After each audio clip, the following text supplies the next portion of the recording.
How do you do? It would be a little unkind to present this picture without just a word of friendly warning. I think it will thrill you. It may shock you. It might even horrify you. So if any of you feel that you do not care to subject your nerves to such a strain, now is your chance to, well, we've warned you.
We'll do it live! Fuck it!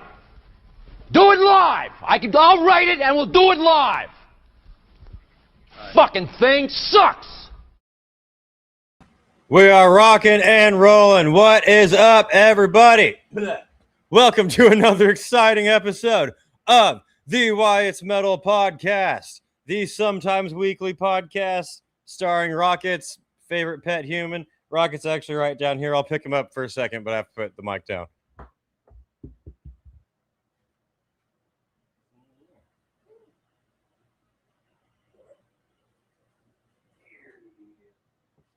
Say hi to the people.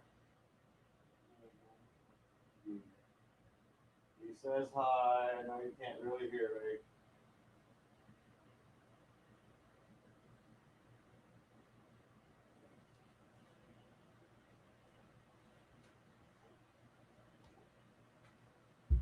All right. That was the most important part of the show. You can all click off now.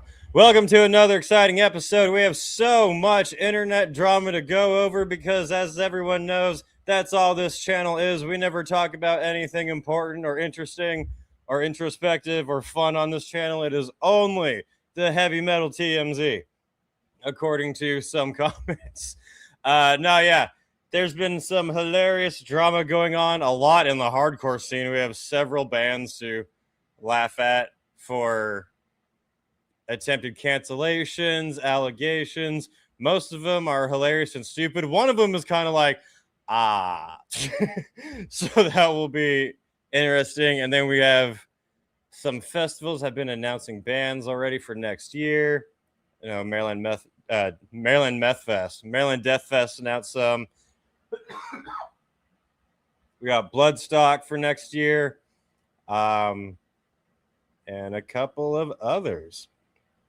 And of course, fun drama with Slaughter To Prevail, or not even them, with retard redditors, as we'll put it on this channel.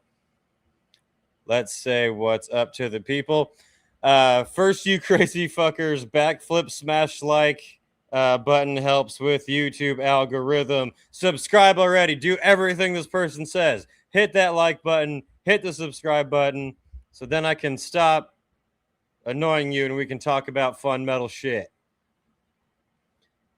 Smiling Flip Flop says, what's up? Happy Wyatt's Wednesday. Everyone says, Sharon, what is going on? Night Fox says, what's up? Saw AC/DC last Wednesday and goddamn, they still got it. They're rocking out better in their 70s than most bands today in their 30s. Are they just in their 70s? I thought they were older. Goddamn. Watch the videos of AC/DC playing at Donington in fucking, 1980 or earlier, and tell them, yeah, one day you'll be performing in 2026. And they'll be like, no, we won't. We'll be dead. What are you talking about? Yeah, I only got to see AC/DC once in 2010. They fucking killed it. I've heard good things still. And yeah, you're right. They have more energies in their 70s or in their senior years than some people in their 30s currently do. Also at the AC/DC concert, a drunk idiot got himself ejected during the song Have a Drink on Me. Hopefully they timed it perfectly to the beat. That's cool. Glad you had a good time. We've got Cursed Toady saying, yo. We've got Timber Point saying, hello there, like Obi-Wan. Projector says, oh shit, it's Wednesday, my dudes. I know, I forget all the time too. I never know when we are. Sophia, the biggest Hollywood Undead fan, says, what's up, guys? It's your number one Hollywood Undead fancy. I'm excited to get the chance to have my first drink now that I'm 21. Goddamn, congratulations. Does anyone have any tips on how to not get too drunk? My first tip would be to not drink. That's a really good way to make sure you don't get drunk or don't get too drunk, would be to not drink at all. But since that doesn't seem to be the plan, just water, basically. Water is actually a good thing. You might trick yourself later into being like, I don't need that. Why have water when you can have alcohol? Make sure you have water, stay hydrated. If it's your first time drinking, don't mix beer and hard liquor together. Unless you want to be a goddamn champion. Wait, you're saying you never had any drink at all until now you're 21? Press X to doubt, audience. Johan Hagg's unused bathtub. Nice. Says, Wyatt, I just want to say thank you. Thank you for being one of the main things that has helped me feel a bit more at peace throughout this shit year. What an awesome comment. Thank you so much. I'm glad I could help Johan Hagg's abandoned bathtub feel a little bit better in these lonely times. Thank you for that comment. I really appreciate that. That's cool. All right. Let's all shit on the Bloodstock whiners together. We're gonna. Let me jump to a couple more comments here. Burning Moon Sickness says, spreading comedian drama like a goddamn TMZ reporter. You poser, Wyatt. I listen to George Carlin. I know you're joking, so nice. You don't know how many comments I get that read off like that where people are being totally serious. All right, we have a new member to the family. It's Courtney's Fellowship Oddballs has become a new member of the Canadian Kaiju campaign. All right, where are we at? Let me jump down here. We're going to take way too long. Water is homophobic because I said so. Damn. Well, now we're all... Are we all homophobic or gay? Which one is it? Well, I have caffeine, so I'm just superior. That metal girl, I was blacked out on my 21st. I feel like many of us were. Is probably a very common thing that you'll read in here. That's kind of just how it goes. Shit, what happened? I just got thrown all over the place. Oh shit, Gooch is in here. What's up, everyone? Gooch Presents is in the chat. Shout out to you, man. Hope you're doing well. I saw you all just had the big meetup in Vegas. I should have went out for that. I was a little busy in Europe at the time. And we have Alan Perrin, the emo punk guy, is also a member of the Canadian Kaiju campaign. One scaly step at a time until we get there. Shay Mooney says, ACDC is coming in my neck of the woods with the Pretty Reckless. I want to go so bad, but pit tickets are like $380+. Yeah. My next video I'm going to upload on this channel, I already recorded it. I'm just currently editing it, is why I personally prefer festivals over solo concerts. And that is a big reason why. Is because if you want to get front row to AC/DC for one night, it's, $380+. But if you go to a festival where it's around that same price, you could get all 4 days with like hundreds more bands, and you could get up front to as many as you want. I can't help but think in that mindset. It may not be metal, but yes, that'll be the next video on the channel. Why I personally prefer festivals over concerts. A very tame subject for everyone to act really overly emotional on and argue about in the comments for no reason. I'm looking forward to it. All right. Colton says, Moshmaster Colton has arrived. What is up, man? Thanks for tuning in. We're going to get to the actual fun here in a second. Rebane Jr. says, do you actually hate Canada? No, I do not. It is entirely just a joke. At the time, I was like, what would be the funniest country to invade for no reason at all? Canada. If I said somewhere in Africa, people have been like, why are you so racist that you want to send a fictional dragon there to attack people? Yo, Wyatt, I just went to Alcatraz Festival in Belgium. Is this a festival that you would like to go to once? Oh, yeah, I've heard good things about that festival. Lineup looks dope. It looked dope. What the hell is that? What was that for, Rocket?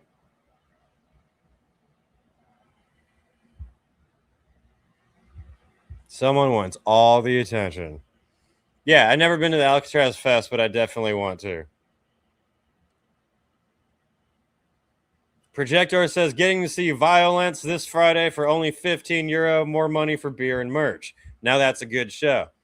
See, those still do exist. They're just much harder to find. Or you're not going to see, any big prominent band that a lot of people listen to for that fucking price. Kinky Sizemore, I have to give Rammstein credit for not overpricing their tickets ever, while also delivering a product worthy of the price and then some. You bring up an interesting point, because when I last saw Rammstein, I think I paid low hundreds, maybe like 120 or something, for floor. And yeah, that you're getting your money's worth for that concert for sure. Iron Maiden's another one that does the same. You can still get floor tickets to Canada to Canada. I fucking glanced this fucking comment and look at my peripheral vision. Proof that I am Tard. You can still get tickets for Iron Maiden Floor for like $125, $150, which nowadays is a fantastic deal.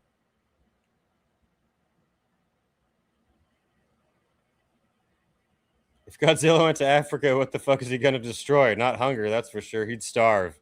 That's the problem. That's why I can't send him there. It's dry. He wouldn't last at all. No protein. Any European festival would be a dream to go to. That's a good answer. Any metal festival, really. Maybe not any of them. Maybe not Blue Ridge. Maybe not the fucking Capulet Festival. Most metal festivals are worth going to. Someone is just dying for attention right now. What? You want to come up here?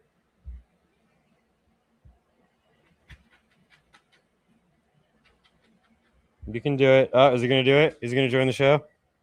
Guest starring Rocket. This is definitely a metal podcast, I promise you.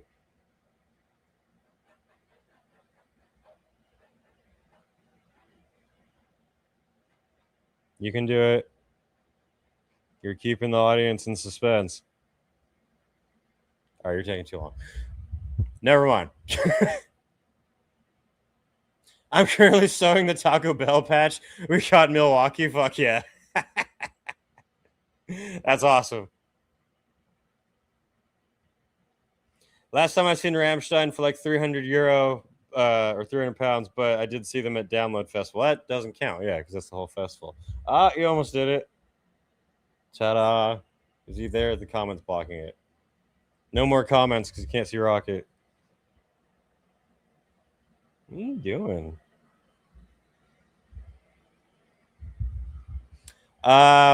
Let's jump to a first topic, shall we? Otherwise, we'll be here all day. Shay says, dude, there's so many reasons to send Godzilla to invade Canada. We need Big Lizard Boy to go at our government so hardcore. I'd pay floor ticket price for that.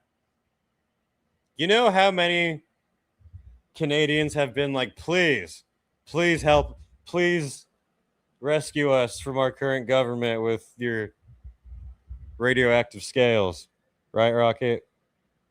There you are.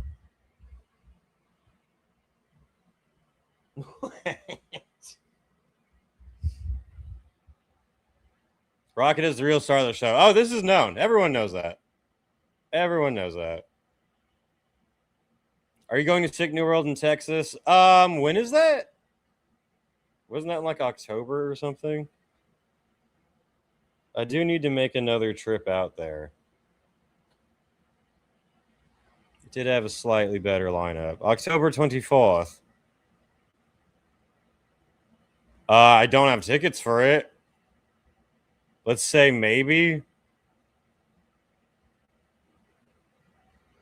Strong maybe. Let's put it that way. Don't be surprised if I'm not. Rocket is the most famous cat since that gnarly grumpy cat or whatever the fuck its name is. Yeah. Rocket is the most famous, beloved YouTuber pet that does not get electrocuted on live stream. Doing pretty well. All right, can we start us up? Let's start the show. We're 20 minutes in. We should probably start now. So, festival season is wrapping up here. I put a post out on the YouTubes that if you went to any metal festival this summer, please comment on it saying how it was. It'd be cool to read through those, get everyone's perspectives. And a festival that just wrapped up this last week, I think, was the Bloodstock Festival in the UK. A pretty awesome, independent, co-female owned and ran festival. So you'd think that certain people would love it. But, hey, your sons, don't judge my fucking son right now. He's a grown man. He's a growing boy, and he'll do what he wants. He was doing that when I last interviewed Josta, and I was trying to like lean my arm over to block him while he was doing it. It's just all about you, Rocket. Just no fucks given. Be like Rocket. If you're struggling in life right now and you need some encouragement, just think to yourself, be like Rocket. Just plop down and lick yourself in front of everybody. Brutal Assault was awesome as usual. Yeah, it's a festival that I haven't been to yet, but I really need to. I've pretty much only heard great things about it. All my friends who have gone said it's fucking great. It's one I need to go to.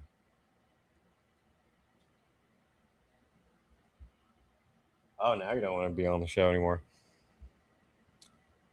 What was I talking about? Oh, Bloodstock. Yeah, Bloodstock Festival happened. It is a independent, not corporate owned festival that is half ran and run by a woman named Vicky who does it all herself and listens to the fans. So you would think that people who are all about like feminism and, you know, woke stuff would be all about that. But of course they are not. They really fucking hate her, actually.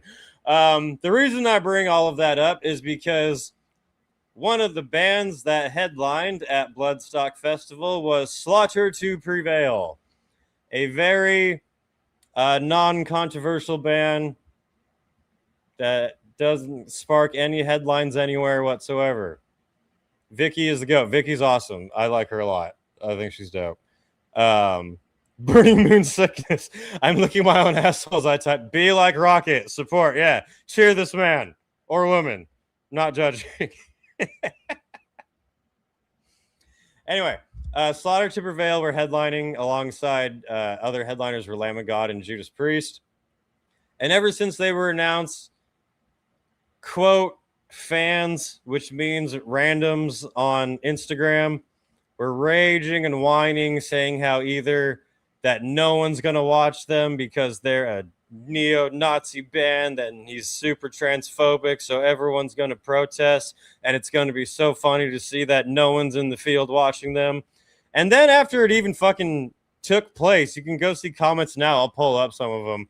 There's people claiming that they were there and like I was there and it was so empty and the mosh pit was dead and no one was moving. Everyone was so bored. So I went and looked up video and saw that that was obviously not fucking true at all. I made a little clip on Instagram that I'll play for you all here showing what I'm talking about. Because, yeah, Alex Terrible the other day went on a fun Instagram rampage of these fucking idiots trying to call him out and go off on him, saying how horrible he is.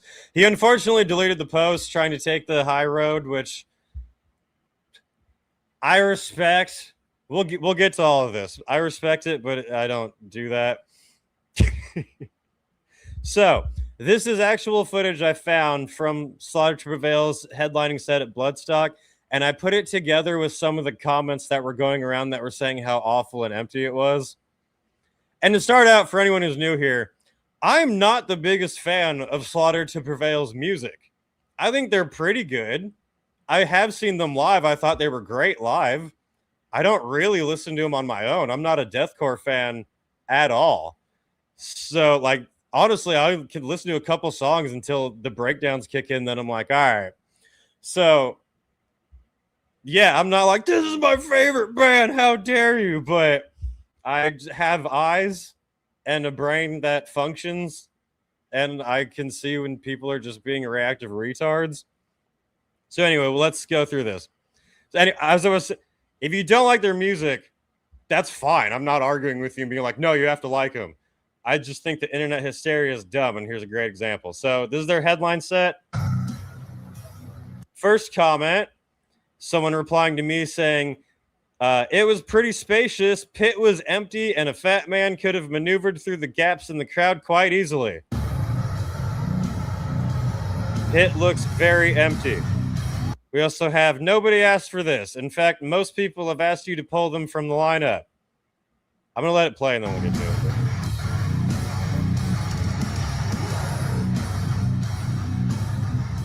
Empty. Super empty.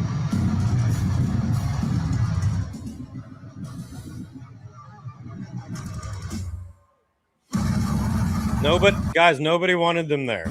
Everyone was demanding they be taken off the lineup.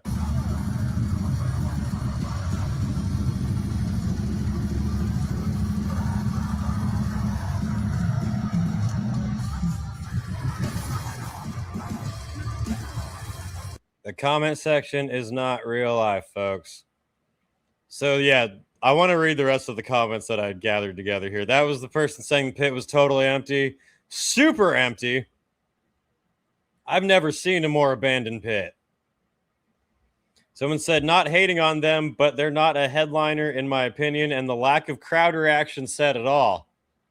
I know. Doesn't it just look just so... The crowd is just not reacting in any way. They all just look so bored. This dude was really losing his shit. He said, the guitars suck. The drummer is a one-trick pony. I couldn't distinguish one track to the next. Fucking mindless. I fucked off for a pint, and so did half of the festival. Why has everyone stood still? Look at all of the neo-Nazi fascists at Bloodstock standing still. This person on this person's shoulders is, I mean, they are kind of still. Booking Slaughter to Prevail is such a slap in the face to the many queer and trans metalheads that attend the festival year after year. Nazis and transphobes, cool. All of these people in their silly, goofy hats, some of them in pink shirts, waving little flashlight things around, you know, little glowy sticks. Super transphobic. Random retard said, shame on Metal Hammer UK for giving attention to these Nazi losers, and double shame on Vicky and Bloodstock for having these Nazis as headliners. Can't convince me that Bloodstock isn't a right-wing dog whistle, and Vicky is simply testing the waters to see what she can get away with booking in the future. Keep in mind the headliner the next day was Judas Priest. Garbage.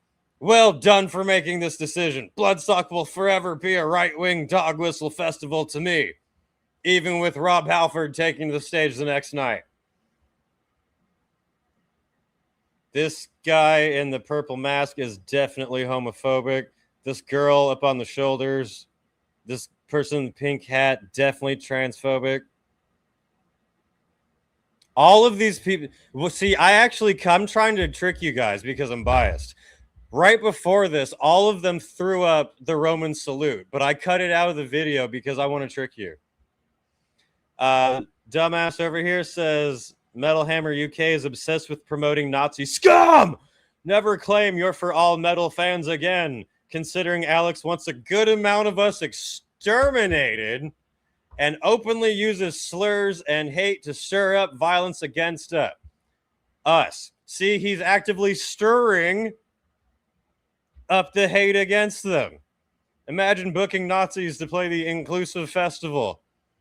The festival that had a gay man close it out and a detransition person also play. He quite literally is a transphobic neo-Nazi, though. Stop defending this absolute prick. And I know what you're thinking. I know what we're all thinking. Hang on, let the pit footage come back up again.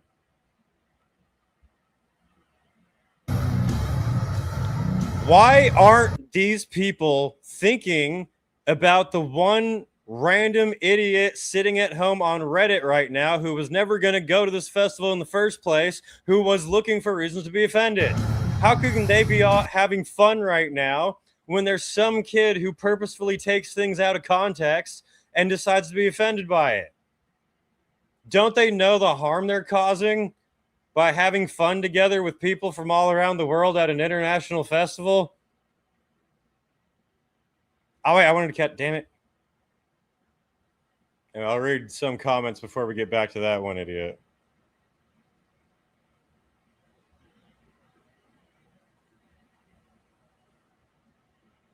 Do they not realize that they're the ones who think that way? That's why they're obsessed with hatred and victim mindsets. Yeah.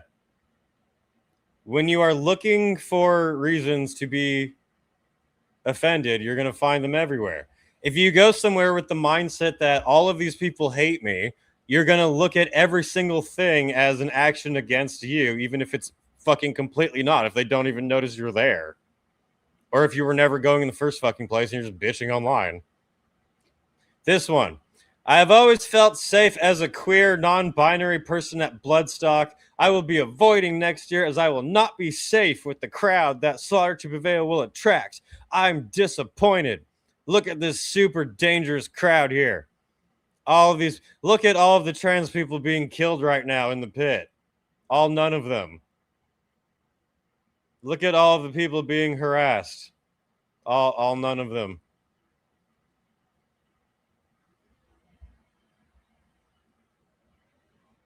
Where are we at here? Hang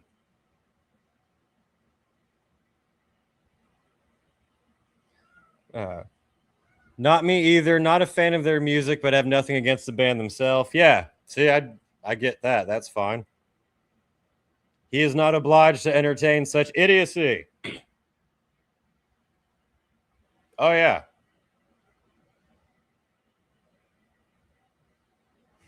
I swear the worst people are fans of Slaughter To Prevail and the people who hate Slaughter To Prevail.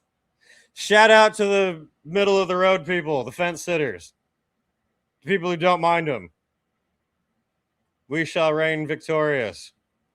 Wyatt, just remember 80% of the internet is just bots. Yeah, that's true. No one's going to watch them. Last time I saw them in Frankfurt this year, it was sold out. That's what every claim was like. They can't sell out a tour. They can't sell out a show. No one goes to see them, and then they sell out a ton of shows. Everyone who goes says it's insane. Everyone who goes to their show who is gay, trans, whatever, says it's fucking great and that they think Alex is a cool dude. Weird how they don't ask them, the people who actually go and attend. They just sit at home telling themselves, oh, if we go, we're going to be attacked, even though we were never going to go in the first place. I don't give a fuck about them as a band either. Don't mind them. Don't hate them. They're just kind of there, and that's all it is to me. There you go. I like it when the peoples go big spinny spins together. It's a unifying moment, isn't it? Some people are never satisfied. Damned if you do, damned if you don't. Yeah.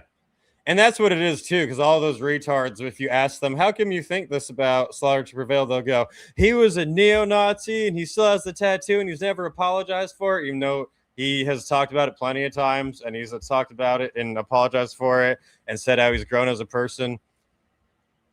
But then they're like, no. I want to hate him.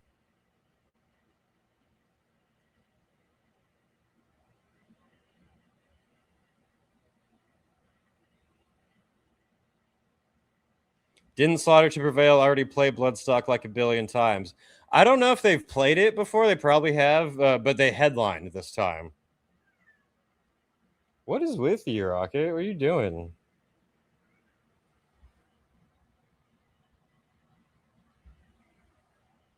That fucking guy fights bears. He wrestles a domesticated bear that Russians pay to take pictures with. Not that it, I'm not, I wouldn't do it, but.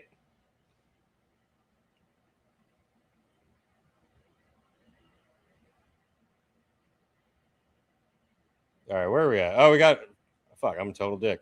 $4.99 super chat from Cursed Toady. Cursed to Die. Cursed Toady. Let's go with that. It was so funny when you tapped into the post along with Ronnie Radke, Blair White, and Caitlin fucking Bennett. Shit was not my bingo card. Oh, yeah, Avengers Assemble.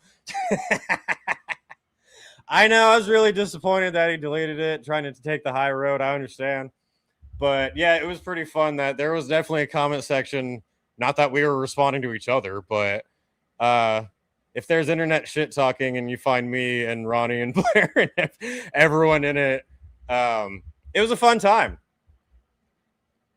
Honestly, some of those people were dragged into it against her, at least Blair was.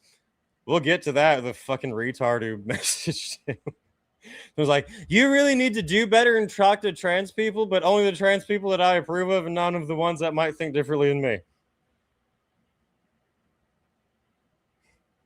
Everything I don't agree with is Nazi. I only listen to Sacred Reich and watch Mark Ruffalo movies only.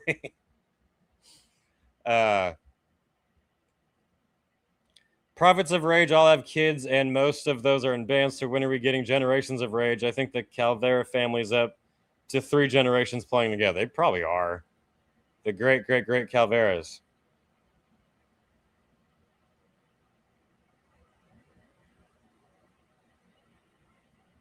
Oh God, not the insufferable woke group. I hate these people with a burning passion. As someone who cares about social issues myself, these people are making us look like the liberal stereotype. Bingo. I like you. Good comment. Yeah. I want to get to fucking... This is going on way too far. How dare a festival I have no intention of attending book a band I don't like?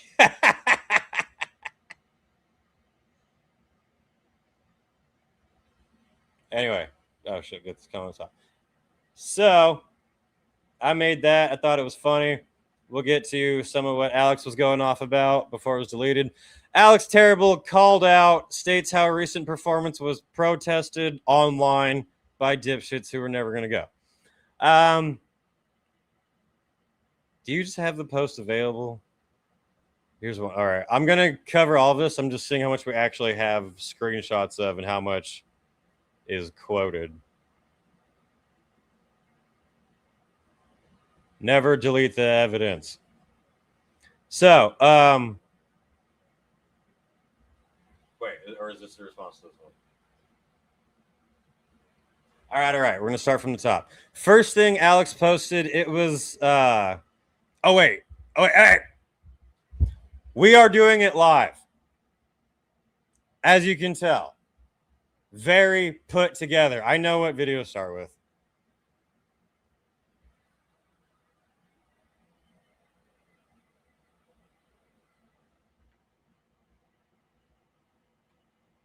Don't worry, folks. If you call me a retard, I will agree with you because I don't know what the fuck I'm doing.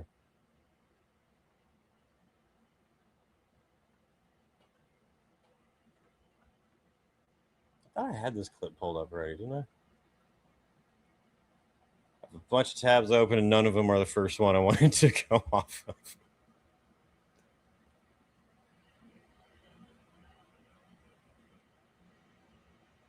Pause for... All right, here we go. Actually, I got 2 videos to show that fit well. Let's start with this stupid bitch. Because this represents why people are whining and coping in the first place. Not directly because of this retard, but this retard is one of the people. So this is why people got all wah.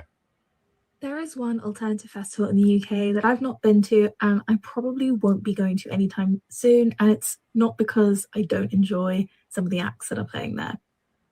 Let's talk about it. If you don't know me, hi, my name is Sash. I love alternative music. I've been to Download a couple of times, Slam Dunk, Soon, Burn It Down, Reading and Leeds, and so many others. But there is one major one that I haven't been to, and I probably... What are ass-yulters? She says we have to take a stand against racists and ass-yulters. Shout out to all the ass-yulters in the chat. I'm going to feed Rocket so he stops whining. And then you can laugh at this together. We won't unless something changes behind the scenes. You may know that next year is Bloodstock's 25th anniversary, and one of the bands that they have decided to add to their lineup is none other than Slaughter To Prevail. If you don't know, Slaughter To Prevail have been linked to ideologies, including those of Nazis, white supremacy. Their frontman, Alex Terrible, has a swastika tattooed on him that he covered up. If you want to go do your own research, I highly suggest you do. To be platforming bands like Slaughter To Prevail in a time where the rise of right-wing sentiments has gone out of control to the point where people of colour are being endangered and fear for their lives out of fear of retaliation, even within the UK.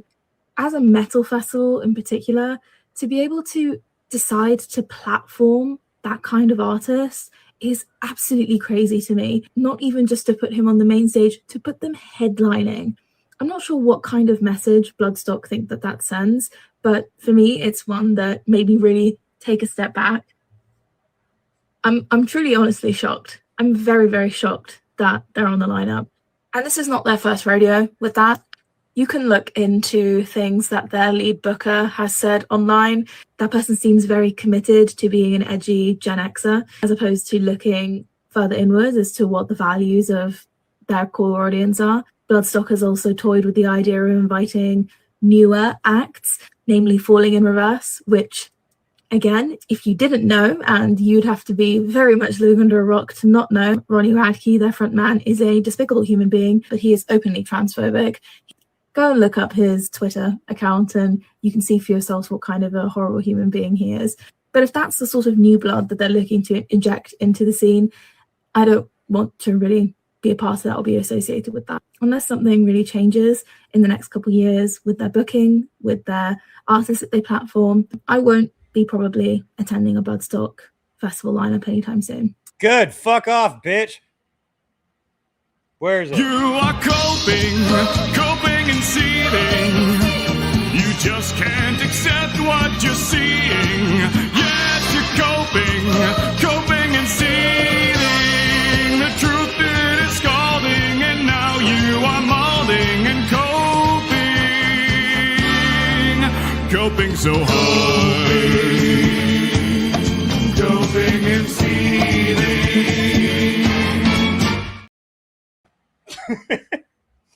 It would have been funny to put Alex Terrible's mask over the face for that. I really should have done that for this fucking video.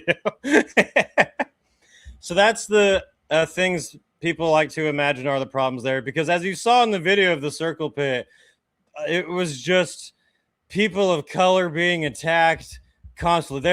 It was only white neo-Nazis in the Bloodstock crowd, and that was it. No women of color or anything like that there. Here's a different video of someone who actually has a brain talking about it. Apparently, Alex Terrible should just apologize to the whole trans community for simply being born and existing. So Alex Terrible has responded to some of these critics that are just piling in on him after his super successful headline performance at Bloodstock Festival.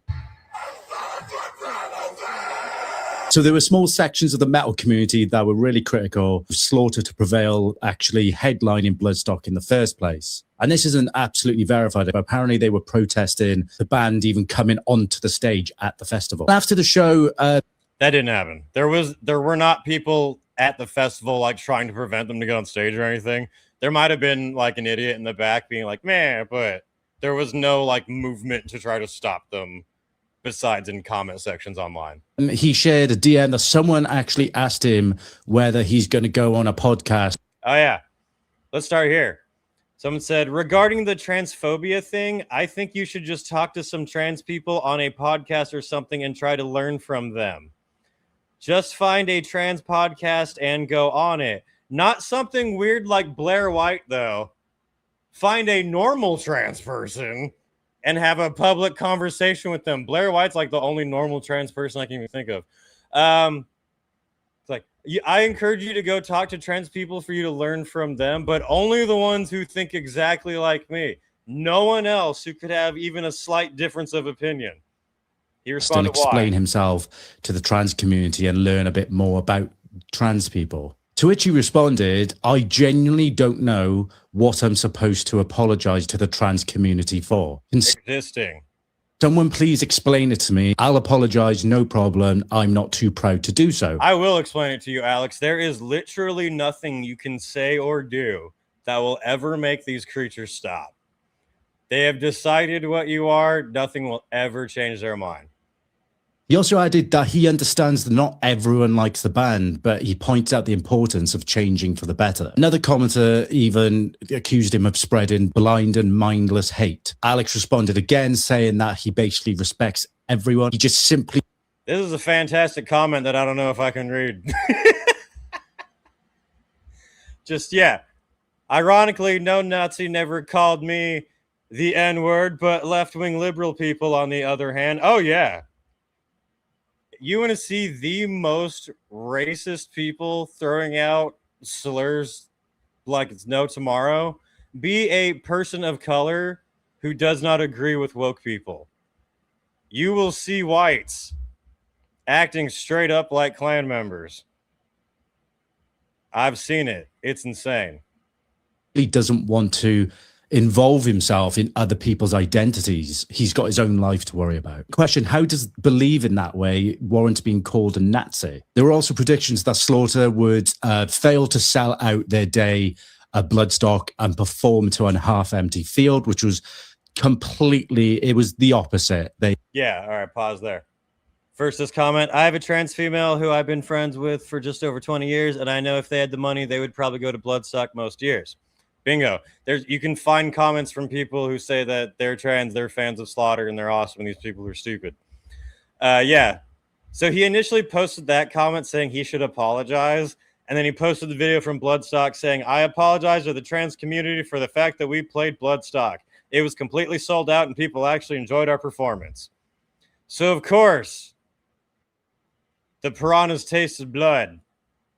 Bloodstock confirmed that it was completely sold out, and it was an amazing set. It was absolutely jam-packed. Bloodstock Festival director Vicky Hunkford also defended Alex in his comments, saying, I will always have your back. You aren't hurtful in any way. And described the positive response that the band got at Bloodstock as absolutely incredible. So despite all the apparent protests and people saying that it was going to be an absolute failure, it ended up being one of the most sold out shows of the weekend. But what do you guys think? Has Alex explained himself clearly enough, or do his critics still have a point? No, they do not.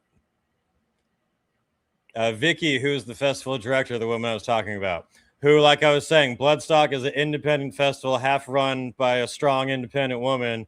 You think they would love her, but no, she's enemy number one. The show is absolutely incredible and packed front to back. I won't allow bullying. The mob mentality will not be tolerated by me. I welcome them back to Bloodstock anytime. Alex is humble, kind, and very intelligent guy. Much love. Shout out to Vicky for being awesome.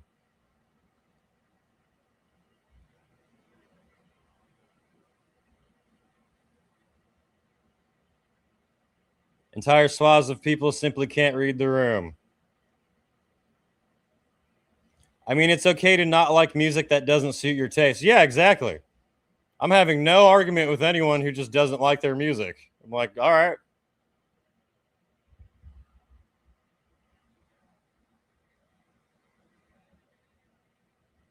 So, to get back to some of the posts that were causing everyone to freak out.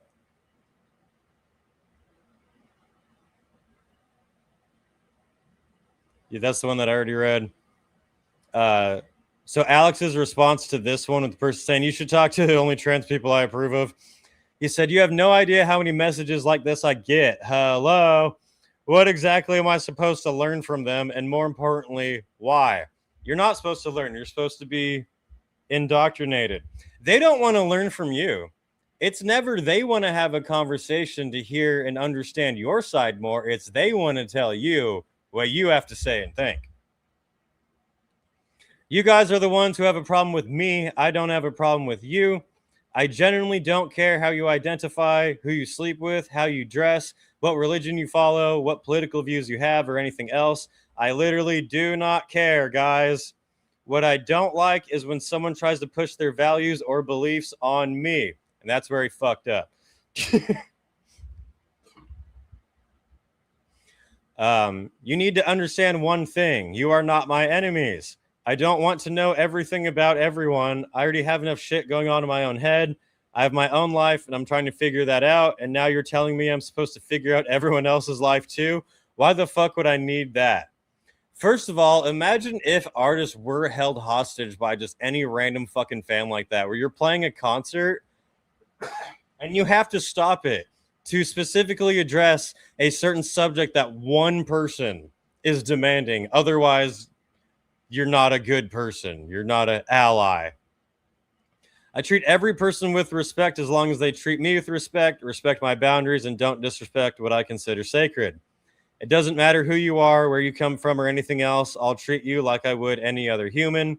But if you lack basic manners, ethics, the ability to communicate respectfully, or emotional maturity, then you're online.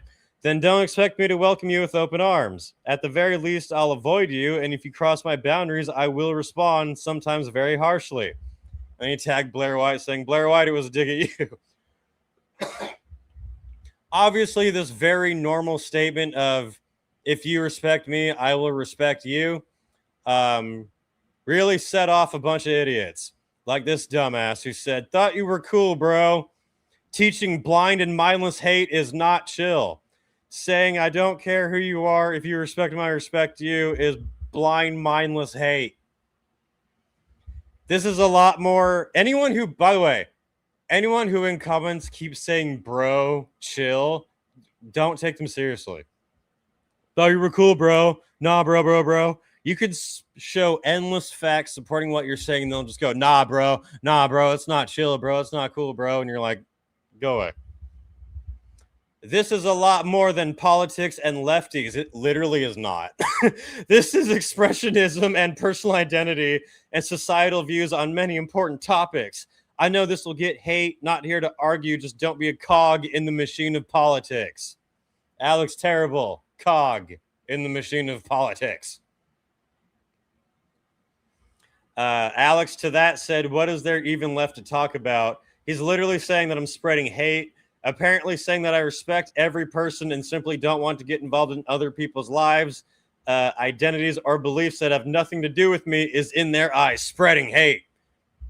Because as we all know, the reason everyone hated the Nazis so much is because they left everyone alone. If that is what counts as spreading hate, then I'm honestly not surprised they call me a Nazi. I wish you all the best in life, you fucking fascist piece of shit. How dare you wish them the best in life? It's going to be very difficult living with a worldview like that where everyone around you is somehow an enemy. Exactly. That's exactly what the mindset is. An idiot said, maybe take a look at the comment section to understand why trans people could use support from a person with a platform. Because nobody speaks out in support of trans people at all right now. It's completely unheard of for anyone in the media to show support to trans people in any way in 2026. There's just no one talking for these people. You might not hate them, but a lot of your fans do, which I would like to simplify for this person. Speaking for myself and a lot of fans who think like me personally, I don't hate someone for being trans. If I was at a metal concert and someone was there and for some reason in conversation it came up they were trans and they were like, yeah, I like these bands. And they're like, oh, cool, I like these bands. There's no issue. If everyone's at a concert having a good time and someone comes up and is demanding in their face, like, I'm a woman, call me a woman, or the band's playing and everyone's having fun, I'm like, how come you don't speak up for us right now? We have a problem with annoying fucking people, no matter what they're talking about. It could be someone talking about a subject I completely agree with. And if they're interrupting a concert, berating people in their face over an issue that has nothing to do with this place we're in, we're all going to think they're an annoying cunt. I've definitely made fun of and gone off on far right people and far left people for doing this exact type of shit. These are the kind of people who think Wyatt's weight equipment is rooted in racism. Exactly. If a liberal calls you a Nazi, just say, yeah, what are you going to do about it? Yeah, and the hit song of the summer, if you know, you know, might be on my playlist repeat.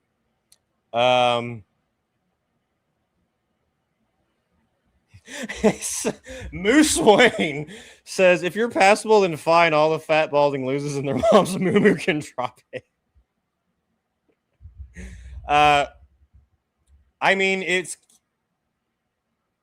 very common to go to a metal concert and see a dude in a full beard wearing a dress, whether they're trans or not. I've seen that plenty of times for people who probably weren't trans in any way and just were having a fun time. That's not an issue. The issue is these fucking people online who are never satisfied. It basically goes like, someone calls you a racist. The first time you ever hear that, you go, why would you say that? No, I'm not racist. That's horrible. Like, why would you think, like, what can I do to help you not think that? Because I don't want you to have that impression.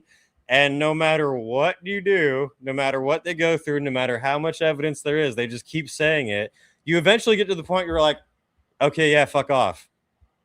That's exactly where Alex Terrible's at, where Ronnie Radke's at, where a lot more metal people should be at.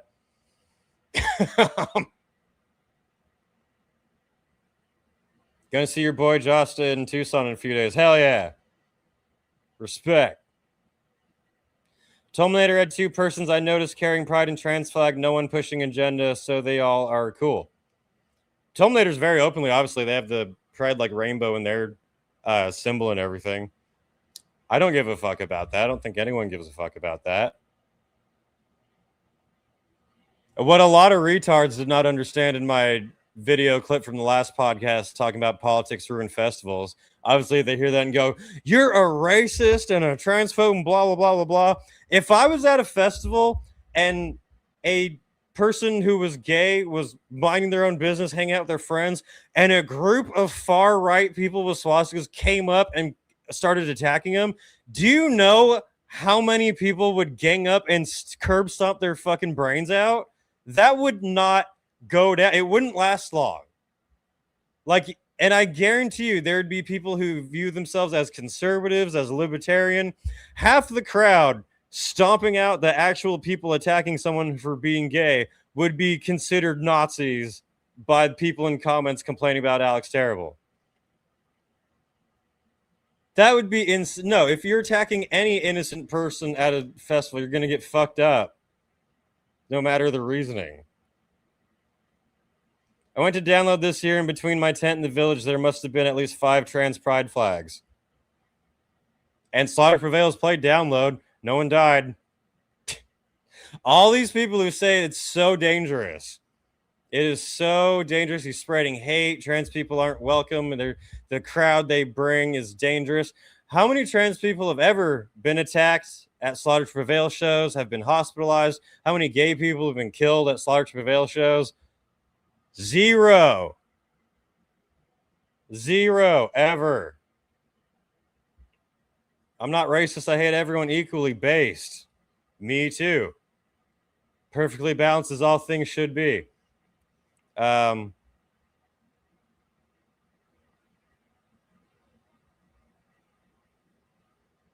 Yes, I'm going to respond to this one, then we're going to get to a couple more. But one person commented saying, agreeing that Alex Terrible needs to do better. And the fact I went to see them live this year to support him, but he can't support someone simply loving their life the way they want. Honestly, not going to go see them again now after reading all these hate comments and him basically giving them a platform for it. I'm willing to bet this person did not go see him live. They do that shit all the time. I'm such a big fan, and I was going to come see you, but now I don't feel safe. Name 3 songs. Alex responded, so you come to my shows just to support me, or do you come because you actually love my music? I'm confused. Am I your kid performing at a school play who needs you to show up and support me? How dumb do you have to be to go to an event, see the person on stage, and be like, I need them to agree with every single thing I think, or I can't be a fan? I bare knuckle. Do you really think I need your support? I wrestle bears, motherfucker. I'm married. Do you think I can't take some shit from commenters? I want to see fans at my shows, people who genuinely love my music, not people who are just there because they feel like they need to support us. It's just kind of weird. And why the fuck am I supposed to publicly support someone just because they are negative comments online? Am I responsible for every single one of my fans for their personal beliefs and worldview? No, you are not, especially when they aren't your fucking fans in the first place. This is like saying that Slayer, Ozzy, Marilyn Manson, they need to go out and respect the opinions of the parents, teachers, and priests outside who are protesting their concerts, saying that they're literally Satan and possessing their kids. How come you're not respecting them? They're fans. This is literally the exact same thing, just online. Who else am I supposed to support? Israel? Palestine? Ukraine? Please, do you know how many people he pissed off just with this analogy right here? Please give me the full fucking list of everyone I'm required to publicly support, just in case somebody leaves another shitty comment about someone under one of my posts.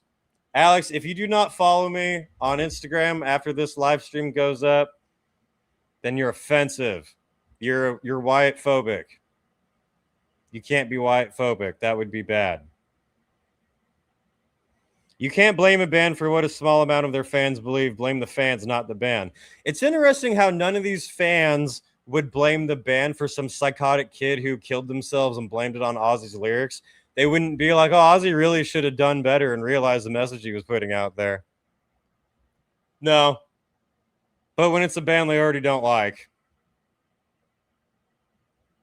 And Alex talks at his shows online all the time about treating people with respect.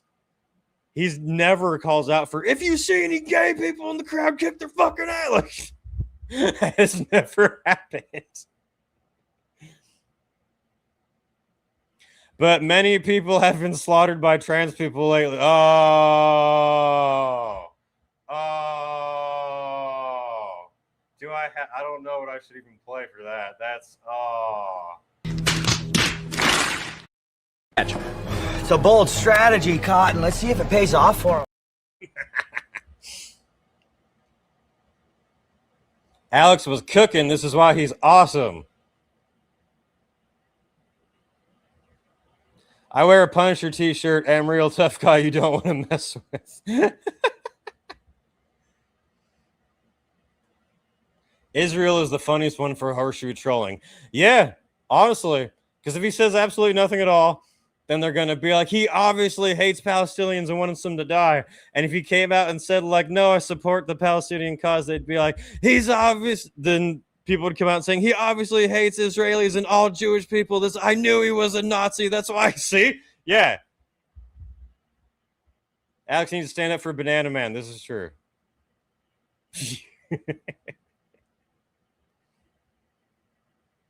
That's why, I wonder if there are videos on here. All right, there's a lot. We'll finish with what he said. I've made my position very clear. I respect every person who treats me with respect. I'm against war and violence. No, he's from Russia, so that means he supports everything Vladimir Putin says or does. That's what some people think. There's some people who genuinely think that he should not be allowed on stage because he is Russian, which is insane. I make music. I generally don't give a fuck what your personal beliefs are. But don't come into my personal space and try to impose your rules, values, or beliefs on me. Isn't that a thing that metal always spoke against? Everyone deserved love. Trans too. Oh my God, what a transphobic Nazi. Saying that trans people deserve love. I constantly see people saying, go watch his interviews in Russian. He's openly saying he's never changed his neo-Nazi views and he's just pretending. Not one of those people can speak or read Russian. It honestly scares me how stupid people can be and how they actually believe this shit without thinking for themselves. I would rather play in front of 100 people who think before they speak and have some critical thinking skills than bend over backwards for 10,000 retarded fucks. I might have translated that part. Who are ready to believe absolutely anything and expect me to dance to their tune. Period. Based Alex as always. Not one person can source where they heard it from. See, this would be completely different if Alex Terrible actually was coming out on stage and being like, everyone who isn't white should die. It's like, you know, if everyone, we won't start the concert until everyone sing house. It would be very different. When there's so much evidence over and over again of him saying that he does not hate these people. He is not a Nazi. There's plenty of people who are not straight white conservatives who are fans of them saying why they're fans of them. When all those people are ignored, for people to be like, nah, he's a Nazi. That was wrong. Those people can go fuck themselves. Silence is violence. Alex should come out and drag for his next show. If he came out in drag and blew a trans person on stage, they would still call him a transphobic Nazi. They'd say he's just trying to do it to dog whistle to show how much he really hates us. As someone who's bi and a lot of people say I come across as super gay, I have never had trouble at a rock or metal gig or festival I've ever been to. I cannot imagine someone acting flamboyantly at a metal concert and being picked on. They're either welcomed or that's it, or ignored, like most people are. Because, you know, metal fans, they never take any opportunity to act super silly and ridiculous. It never happens. We're all just riffs. Before we start the show, we would like to hail for our glorious leader, Vladimir Putin, even though the Russians defeated the Nazis. They won't ever change their minds, Wyatt, like the police. Once the cuffs go on, they are not coming off. That's what I'm saying. Like, this would be a completely different reaction if he did have signs saying only straight whites allowed. If you see anyone who's not pale, curb stop them. This would be a much different reaction. People wouldn't be like, no, he doesn't mean it. When he's blatantly not doing that and these people are just whining to get attention, they can fuck off. That's what Alex ended up deleting these posts on Instagram because someone tricked him, according to me. Someone convinced him to take a higher road. And what Alex was saying was that even if he does not intend for posts like this to cause bullying to any trans person, there might be some retard who does take it as a reason to go and start messaging and bullying someone, who I'm against that too. I think you have better things to do with your life than just messaging randos to just be like, haha, you're gay. You know?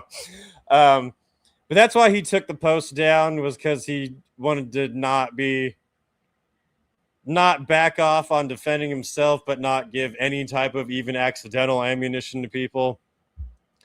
I understand wanting to take that high road, especially as someone who's a father now. My opinion is I take maybe a little more reasons. I feel like Alex is being reasonable in the middle, being like, I'm not going to cater to you guys, but I'm not going to outwardly like tell you to fuck off. Ronnie Radke is basically like, I'm going to DM you telling you you're a fucking retard.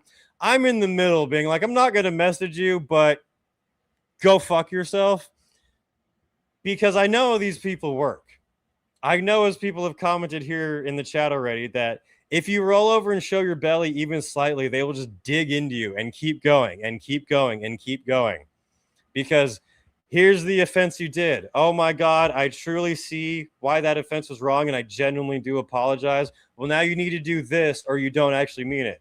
Well, I can't actually do that thing, or I don't agree with that thing, but I do still agree with what you said before. No, it doesn't mean it, so you're still that. No, I promise I'm not. Like, can I show that? And this guy's actually still that. Don't believe him. And then it just keeps going and going. That's why I respond with the iron middle finger of, fuck you. I am not going to cater to your bullshit because I know you're wrong. If you actually had a genuine point, if you were actually like, I'm a gay fan of Slaughter To Prevail, and I went to their show and I got followed to my car and beat the fuck up, like, here's the evidence of it, I'd be like, that's gross. If there's more evidence of this happening, that's a bad thing. And that should be called out, rightfully so. But when all the evidence is the complete opposite of that, and then they keep pushing, exactly. There would be major uproar if someone was just like, I'm a fan of Slaughter To Prevail, but I'm gay, but I want to go to the concert and have a good time. People were like, I heard he's gay, kill him. That would be everywhere. Like, I wasn't there, but Slaughter To Prevail show looked great. And you know people are going to comment on this podcast saying that I'm racist, transphobic, defending a Nazi with all this stuff. Who should Rip to Shreds go on tour with next? Slaughter To Prevail or Falling in Reverse? Yes. They should play in between both of them. It's got to suck being so offended and afraid of literally everything.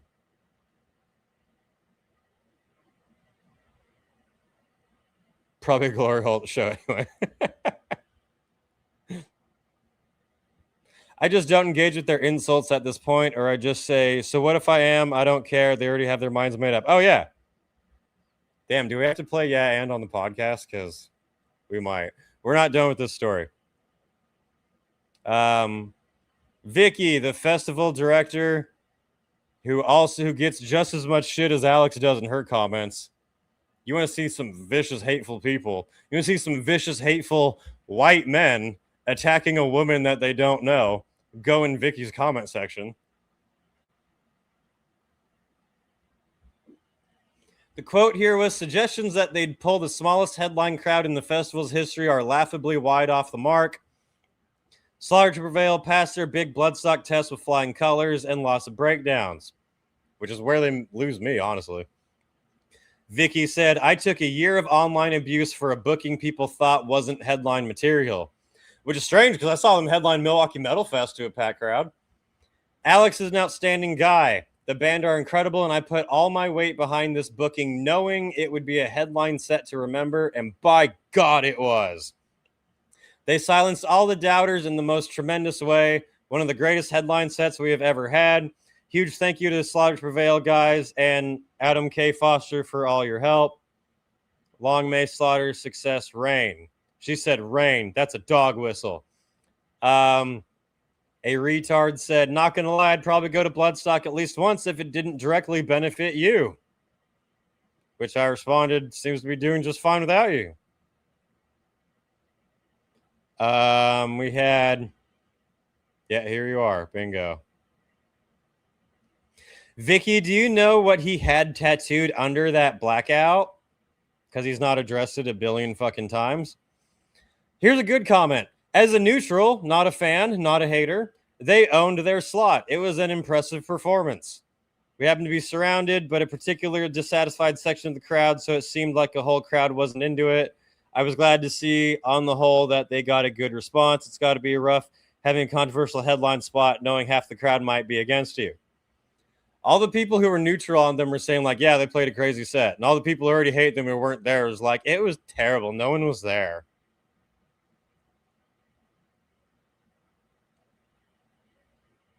It wasn't about whether they were headline material or not. I suspect you know that, though.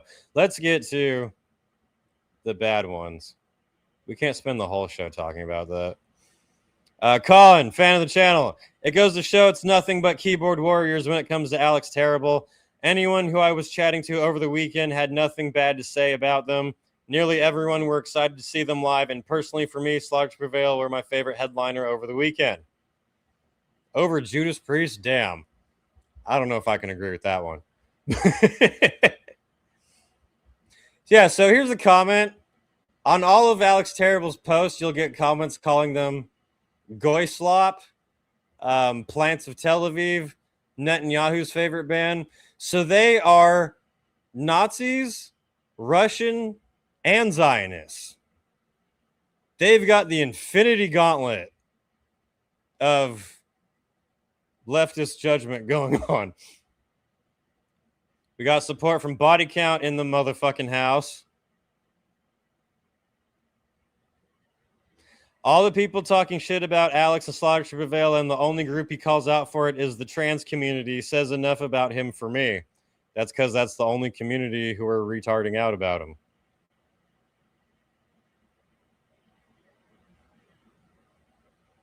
Blah, blah, blah. I'm looking for the really hateful ones because I know they're here. This one got a lot of traction. Damn it. Shout out to Vicky for being a festival booker who will blatantly not bow to the woke mob. While a lot of others are writing apologies, it's very nice to have someone be like, fuck you. This dude took it personally. Everyone has their opinion, but this band are awful. Are we really comparing these goons to Judas Priest, Lamb of God, Testament, Zakk Wylde, Sepultura, Death Angel, Municipal Voice, Orbit Culture? Let's get real. They don't have a shred of talent. Ugh. It's damn disrespectful to the dedication to the craft. This is the person who said that the pit was empty and that no one was enjoying it. Knew he was a Nazi, didn't know he was a transphobe. No thanks. I mean, Alex Terrible is a Nazi scumbag, so blah from retard. I mean, he's not, though, but keep trying. Proof? Question mark. The proof is on the person making the accusation. And you know goddamn well there's plenty of proof out there. Anyway, Vicky jumped in here.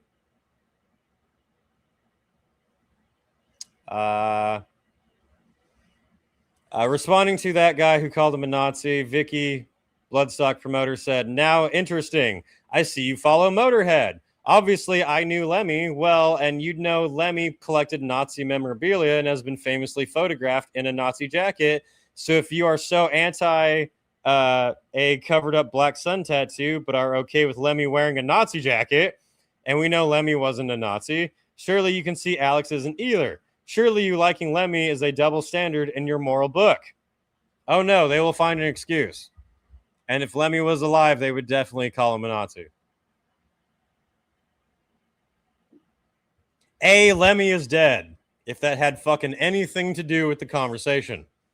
These people are not serious. Lemmy didn't have Nazi tattoos.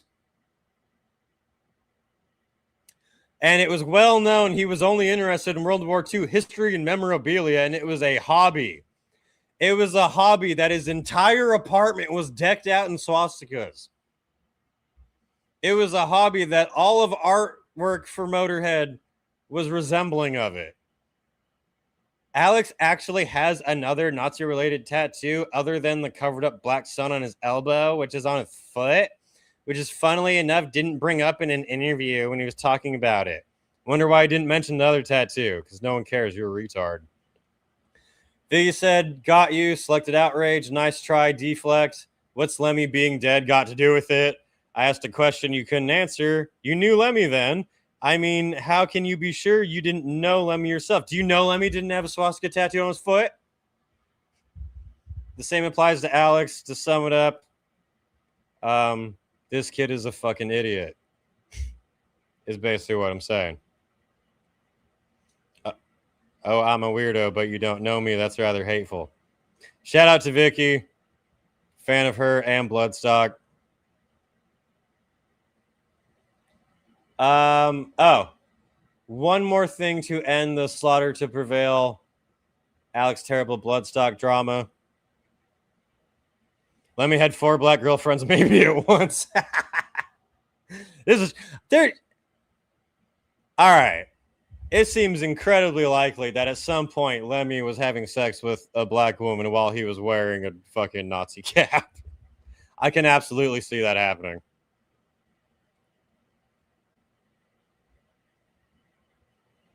So yeah, that's what the drama was that Slaughter to Prevail could not pull a crowd. No one watched them. The pit was empty. Everyone who watched them was a right-wing, white, fascist. No one who was not white or straight was safe at Bloodstock. And then you can see from everyone who was actually there, including the non-white, non-straight, non-Christian people, that it was fucking packed. They killed it. The comment section is not real life, folks. It was terrible. No one was there. You were, you fucking spud.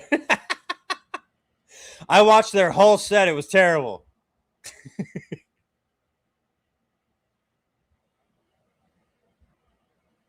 Not enough people are raised with the mentality that most people you will meet through life will not agree with everything you believe. Yeah. How stupid do you have to be to think that every single person I meet in life has to agree with every single opinion I have? Not even that, but you won't even hear them out. It makes me wonder, who is the worst attended Bloodstock headliner? I don't know. Good question.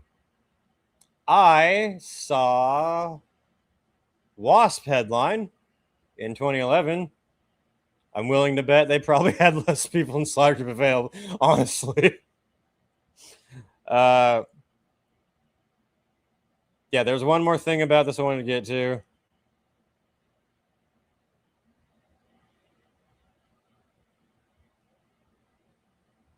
People mad about Slaughter to Prevail headlining Bloodstock are mad because they couldn't afford Deftones.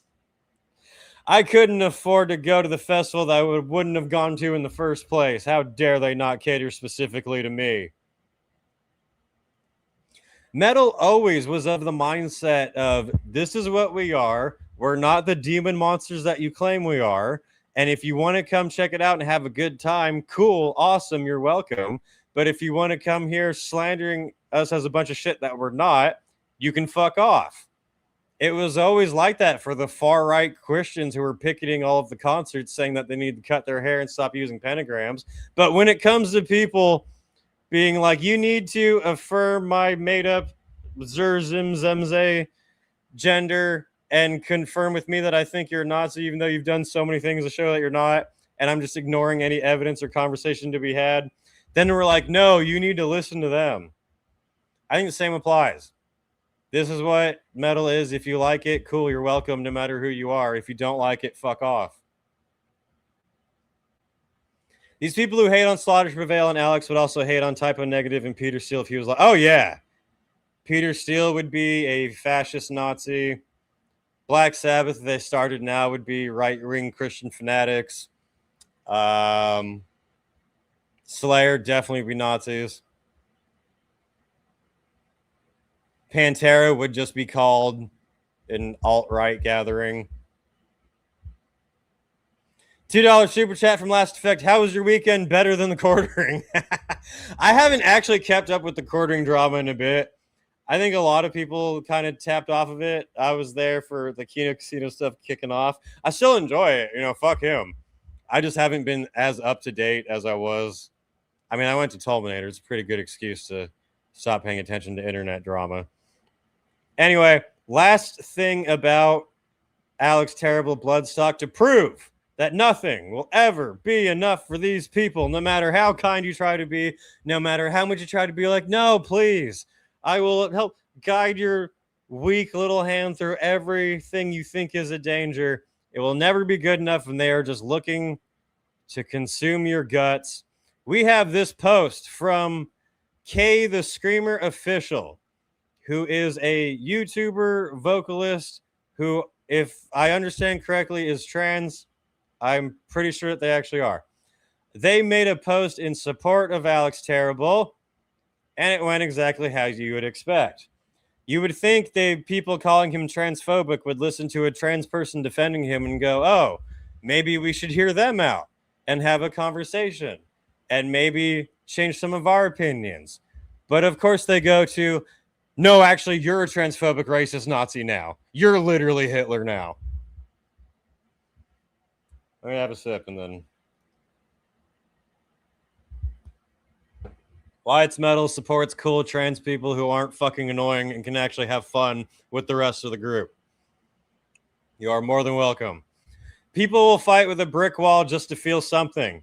Alex does not care how anyone lives their life. I've talked to him ad nauseum about it in person, not online. He's just trying to do the same. People are saying he should use his platform to support for XYZ, and that may be the dumbest thing I've ever heard. Alex can use his platform for whatever he feels is necessary. Example, listen to Rodina or 1984. He's calling out what the Russian state is doing and how it's causing so much trauma and turmoil in the region and that he's against the violence. So clearly he's a Nazi. People that try to police others get so mad when someone exercises their right to free speech. The double standards and goalpost shifting is exhausting. The real ones know that the internet isn't real and everyone is a coward face to face. Oh yeah, none of these people would ever approach Alex Terrible if they saw him in public. Thanks for coming to my TED Talk. You're welcome. They posted this picture. To prove how old I am, whenever I see STP, I do always think Stone Temple Pilots. I'm like, oh wait, yeah.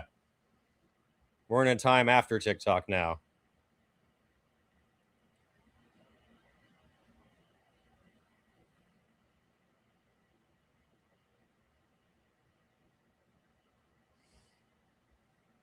So, the comments are going exactly as I said. Oof. I respect you as an artist, but this take completely misses why so many people in the scene are frustrated. Nothing you ever do will ever be good enough for the terminally offended cretins of the comment section. Having a good conversation with someone doesn't mean their public impact vanishes. Minimizing valid concerns as people just fighting with a brick wall shields a powerful figure at the expense of the very community who look up to artists like you. Pointing to anti-war songs like 1984 is a complete red herring because I decided that they're pro-war, so no matter what they say or do, they're pro-war. And anything they do to show that they're not pro-war is actually a dog whistle showing that they're pro-war. Being against state totalitarianism or war in Eastern Europe doesn't automatically make someone socially accepting. Okay. You can hate state overreach while still holding reactionary anti-trans. It's always anti-trans, by the way. You can hate state overreach while still holding traditionalist views. Oh, goodness, golly gosh. He might have traditional views, guys. He might think that having a wife and kids is a good thing. We cannot allow this man to be on stage. As for, quote, free speech, which we know they don't believe, it goes both ways.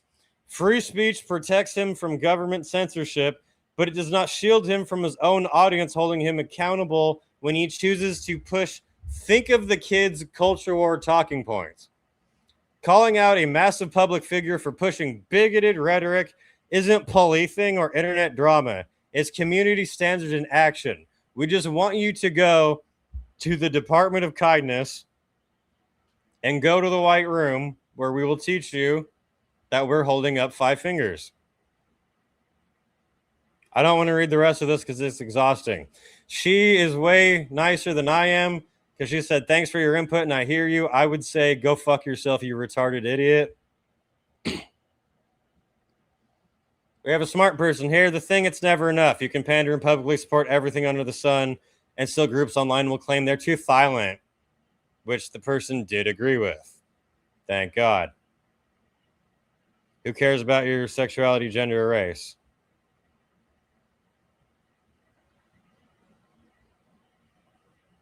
I don't want to read all these super long comments. This person saying that I learned that Alex did do dumb things in his youth, but he's a kind, funny, interesting, cool person. Based.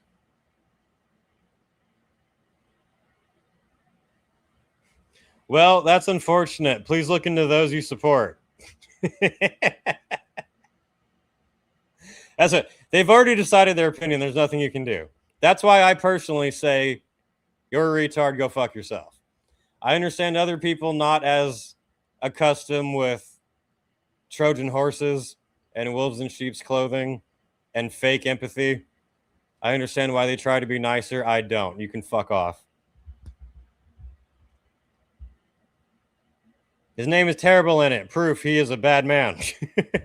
Another comment about him that I think is so funny is people try to trash him for being like overly masculine. The part like he wrestles with bears to prove how tough he is. And when he's on stage, he bashes the mic into his forehead. I'm like, why does he have to do that tough guy shit? And I'm like, why does a guy in a death metal band have to do tough guy shit? Oh man, I can't believe a guy who screams for a living is doing tough guy stuff, because metal was never about strong, overly masculine stuff like leather and spikes and muscles. Like that was never a thing in metal. It was always a puny, whiny, beanie cap wearing on a comment section fandom. That's what it's always been. Literally the pretending not to understand the counter argument meme. Exactly. Anyway, we're an hour and a half in. I think that wraps up the Alex Terrible Bloodstock portion. Well, it wraps up the Alex Terrible portion. We have one more Bloodstock thing that's not controversial. That's actually cool and fun. But the copers can cope. As we said, I am of the same view as Alex.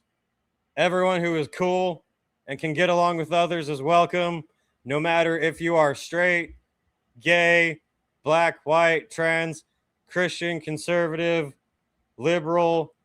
I don't care if you have blue hair or a red MAGA hat. If you are cool, we will be cool. If you are not cool, we will not be cool. That's the law of the land.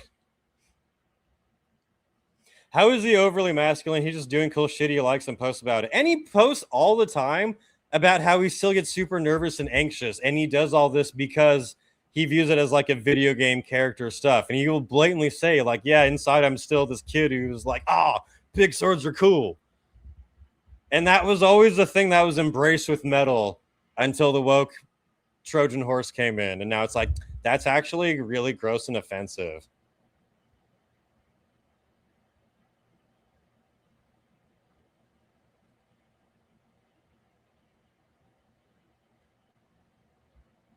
To be honest, liberals have more right to be mad about hypocrisy's visa in the U.S. Not the first time they canceled tours. They're not even close to the fucking first time. This happens all the time. You would think they would know to fill out visa information at this point. I don't know if it was hypocrisy's fault or if it was some douchebag in TSA's fault or whatever, whoever does it. But I'm not happy about that. I'm not happy at all. I'm really considering going to Bloodstock. I would love to go back to Bloodstock. Based Bloodstock. I'm of the mindset that, like, if someone thinks that everyone at this event is so dangerous for them and they're too afraid to go, then good. We don't need you causing these imaginary problems for the people who are there having fun. We don't need to explain to the most offended, afraid people why they don't need to be, when it could just be like, or fuck off. I mean, to be clear, the mere state of being gay or trans wouldn't necessarily incur a tariff. Right. Yeah.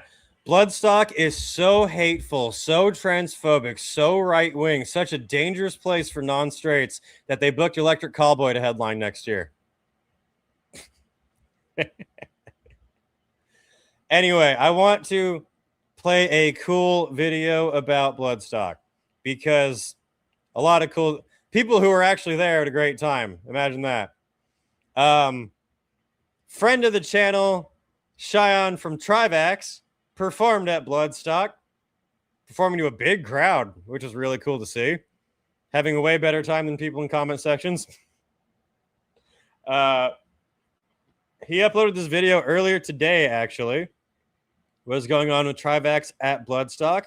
I wanted to watch at least some of this and see how it was. Shout out to him for the epic show.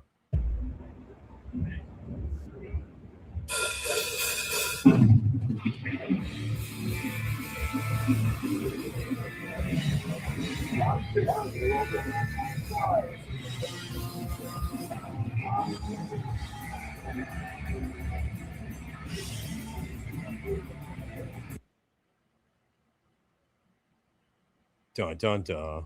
Today is Thursday, 6th of August, exactly 3 days ahead of Trivax's appearance at Bloodstock 2026. How's it going, people? This is a very exciting weekend over here, and I'm currently just on my way to Birmingham right now to where myself and the rest of Trivax are staying, and it's going to be a special one.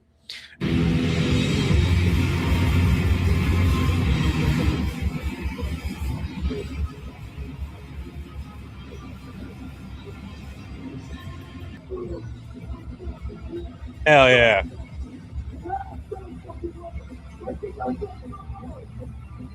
Look at all these right-wing dog whistlers. It's special because of the however many number of people that are going to be at the Sophie 10, presumably a few thousand. Not a single one knows that we are showing up as a 5-piece. Not a single one knows that we're showing up with new songs. And that's exciting. That's exciting because if you're watching this right now, those facts are already out there and the show's already happened. But let me tell you, it's exciting and it's nerve-wracking to an extent because we've done things a very specific way for such a long time. About 20 people stopped watching this podcast when I stopped talking about Alex Terrible. And people want to claim that no one cares about that band. I can see the numbers. But this is the next step for the band and a natural one. Internally, if you follow us closely, you'll know exactly that this is the right move for us. But also, I don't like to be predictable. the music and the art is going to be an extension of that. And it's not just me personally, but us as a band. We always like to be a step or two ahead. So the purpose of this video was to capture some of the behind the scenes of what went on at Bloodstock Festival 2026, what that experience looked like for me personally, but us as a band. So I want to get a little bit of the behind the scenes stuff for you guys, because this. I only went to Bloodstock once in, I think it was 2011. Whenever it was like Devin and Motorhead headlining, I went. It was fun. I'd love to go back.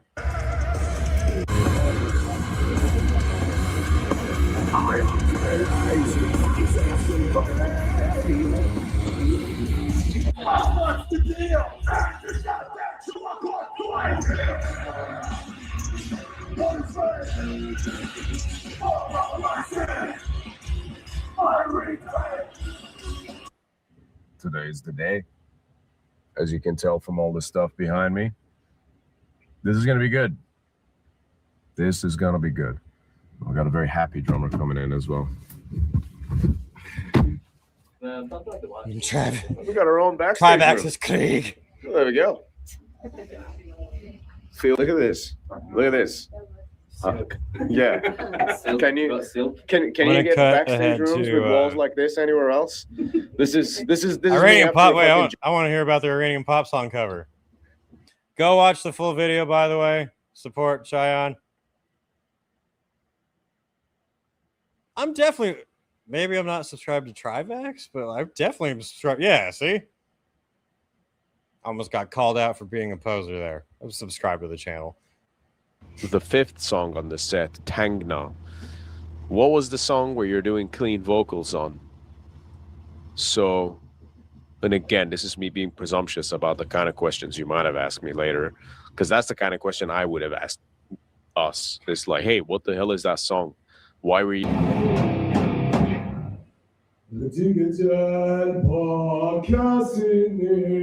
Dude, he's bald and from Iran and hates the IRGC. Straight fucking neo-Nazi.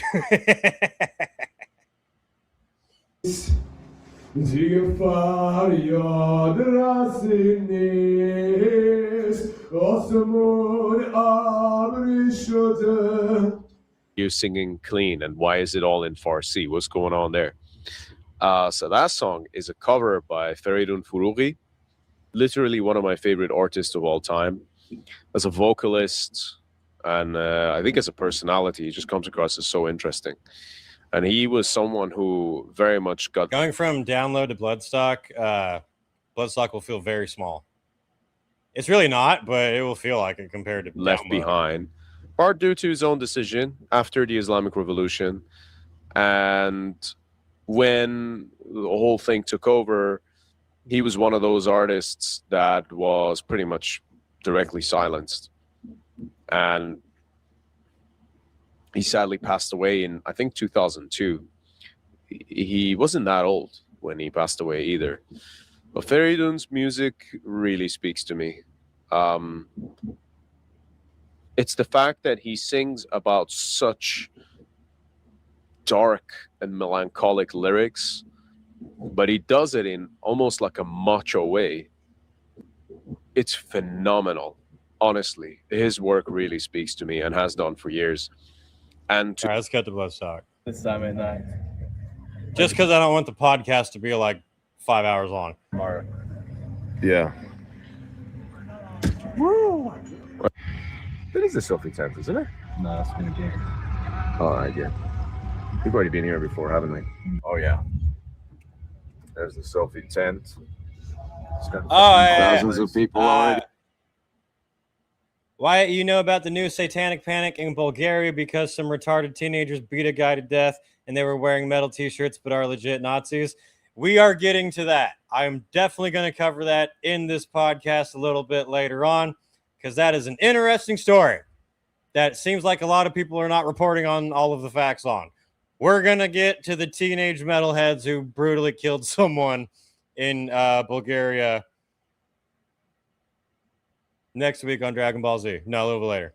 He on the other side? Hell yeah. It's going to be on fire in about 2 hours. Do you mean literally or figuratively? Bloodstock has had both Trivax and Arnold play. I like Bloodstock. Rabbits in it? Yeah.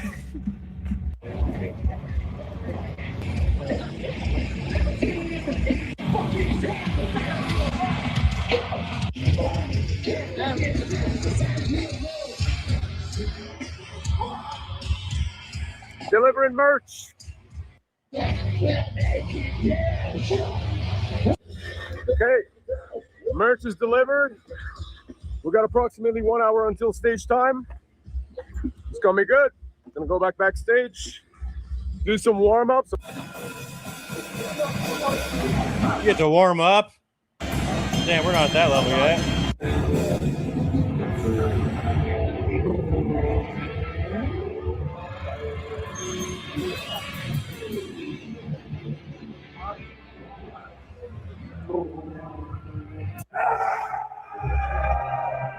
We've barely performed on stages, let alone one like that.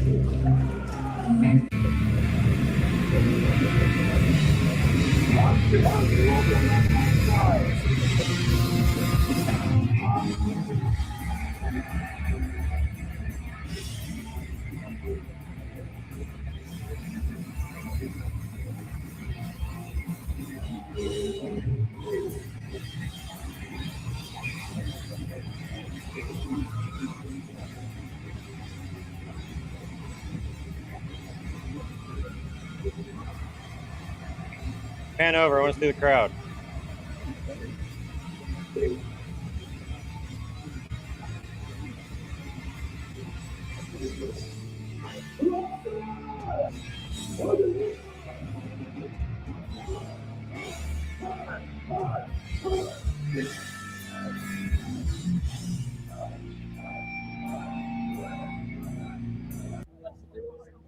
Hell yeah.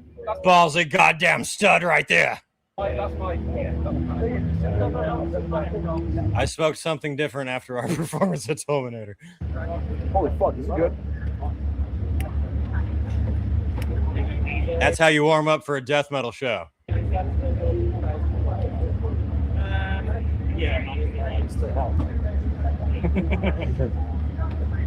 Post-show mandatory stogie. I said we'll do it. We just annihilated fucking Bloodstock, so here we are. Yeah, Dark Insanity smoked a fat joint after our set at Terminator. It was great. The show is done. We did exactly what we said we would do. And I want to say thank you so fucking much to everyone who was there. You really made this a special one. If you were there, you already know. I don't have to tell you. All I'm saying is thank you so fucking much for taking the time out of the day to come and check out Trivax. We appreciate you, and we hope to see you again at the next show. Thank you. Great. Hell yeah. Shout out to Cheyenne and Trivax. Congrats on the awesome show. Bloodstock killed it this year. Am I right? Man, there's so many festivals I would like to attend now. One funny I forgot I pulled this up to show you guys. So since we were talking about people bitching online, how nothing will ever be good enough for the people like that, how they're looking for reasons to complain and be offended. We have a fantastic example of that from the one and only ever so eloquent Ronaldo Radkio.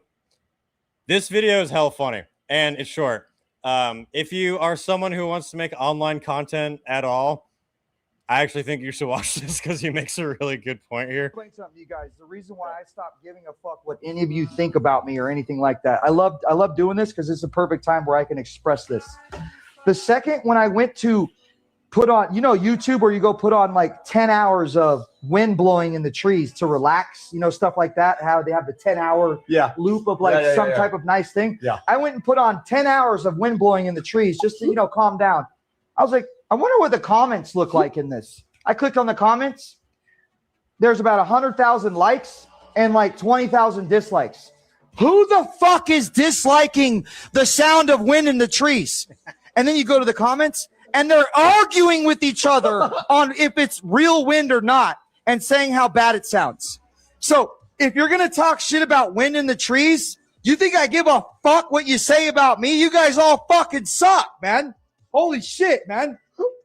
It's insane. Who the fuck logs in and talks shit on a fucking 10-hour video of wind in the trees? You're all a bunch of fucking losers, bro. He's fucking right. That's why it doesn't bother me. Every single video I post has at least some dislikes on it, whether it's my band performing or just talking about Vakin. I'm pretty sure the video on Rob Halford getting married has dislikes on it.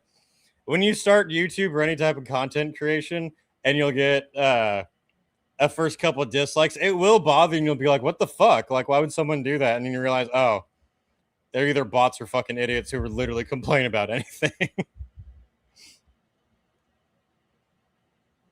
How about this? Did anyone see Perez Hilton cutting himself all over? Talk about metal, yeah. I thought he was making an album cover. I was like, oh shit, he's about to drop a hot black metal album.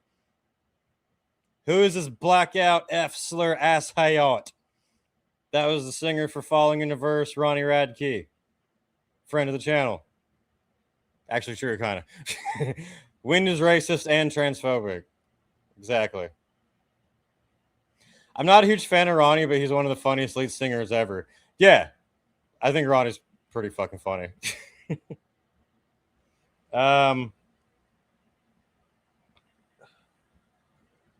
If you ask me to listen to one of Ronnie's songs or listen to him rant for 24 straight hours, I'll take him ranting any day. I would agree with you, yeah. It's like, you can either go see Falling in Reverse concert or you can go see Ronnie Radke just roast people. Be like, I'm going to go there. I'm going to watch that one.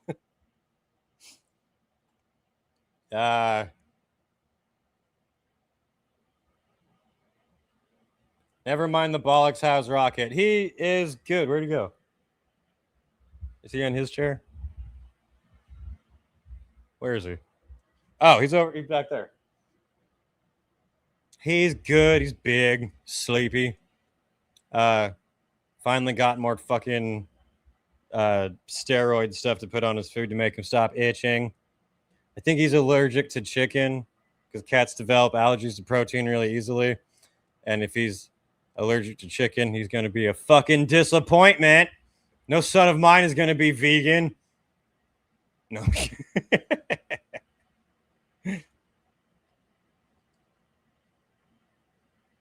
Isn't Falling in Reverse just daylight savings? Isn't Falling in Reverse just up? Genghis Khan, friend of the channel, 100%. Anyway. Do we go to Bulgaria for this story really quick? Or, since we're on a roll of retards freaking out about shit, do we want to go into the drama with all the hardcore bands? All the multiple of them. This is a multi-series. I will let the audience decide if we want to go into the teenage metal killers or continuing with the internet drama, not with Slaughter To Prevail or Bloodstock, with a bunch of dumb hardcore bands. Let me know in the comments below. Are any of them from fucking maybe? I didn't look. There might be. Drama and retards, please. I know what the chat wants to see. Yeah, we need a little bit of a refresh, of a cleansing, a baptism before we get into more retarded shit. Hardcore killers. We're getting to the killers, don't worry. But first, let's cleanse ourselves with some 50 cal breakdowns, and then we're going to go to the dumb hardcore people.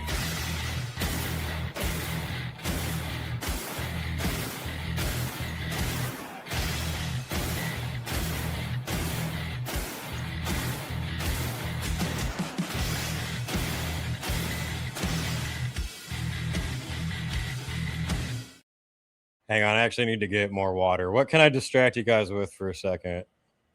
We're doing it again. Cope for a second while I grab some water. You are coping and seething. You just can't accept what you're seeing. Yes, you're coping and seething.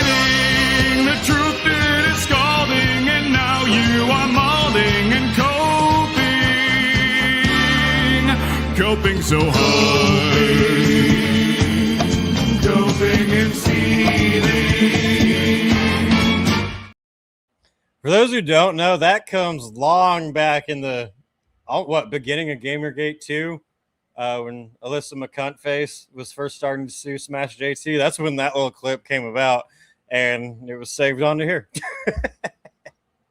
I think it'd be funny to put Alex Terrible's face over it. I just explained the context. Next time someone tries to cancel me for being homophobic, just show them that clip from the podcast. I play Desert Eagle, yeah. Yeah. Drama. Which one are we doing first? This one, I think, was the funniest and the stupidest one.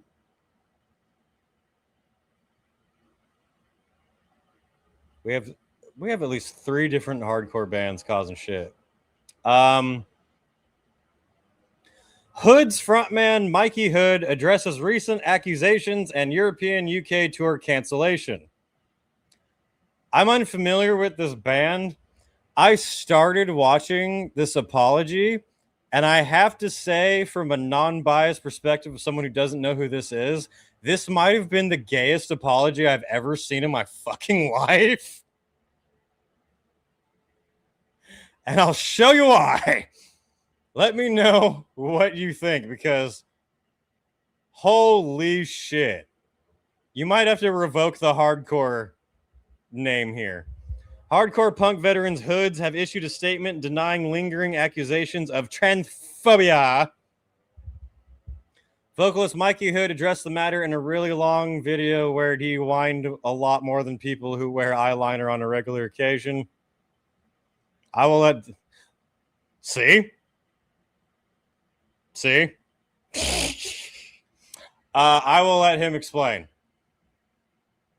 Get ready for some hilarious shit. First and foremost, man, it was a great tour. We had a great first week. First night we got to play with the Cro-Mags. That was crazy. That was in Germany. Thank you, guys. Denmark, we had a really good festival. We finished it off in Paris, which was one of the craziest shows I've ever played in Paris. Philippe, you're a gem, dude. Thank you so much. Also, Brick by Brick, you guys are basically fine wine, fine whiskey, and fine cigars all wrapped into one. I love you guys. Fucking Mike, Jeff, Andy, Ray, you guys are good friends, man. I couldn't appreciate you more. You will never, ever, ever see me sit down for a bitch-ass apology like this for anything. And then I'm getting to give them blood from Austria. Those kids are fucking hilarious. They're like the Bad News Bears. 1 minute they're fist fighting each other. Next minute they're playing soccer, getting stoned. And then those kids, I think they were drunk the whole tour, which was, I don't know. Can I fast forward this? Those are some good dudes. Check out Give Them Blood. You'll be hearing about them more. We're going to bring them out again. But to get down with this, in 2025, we were on the East Coast. We were on tour with Brick by Brick, and we were doing the East Coast Cat versus Dog tour part, whatever it was. We've toured a lot with them.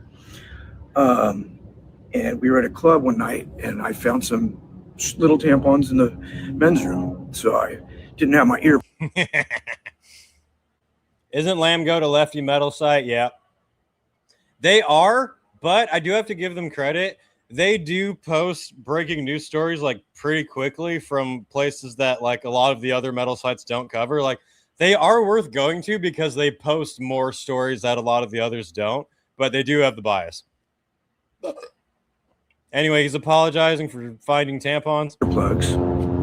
So I walked out and I had these in my ear. At a show he was performing, he didn't have earplugs, so he got tampons and put them in his ear. I think he should apologize for that. But ears, the loud show, and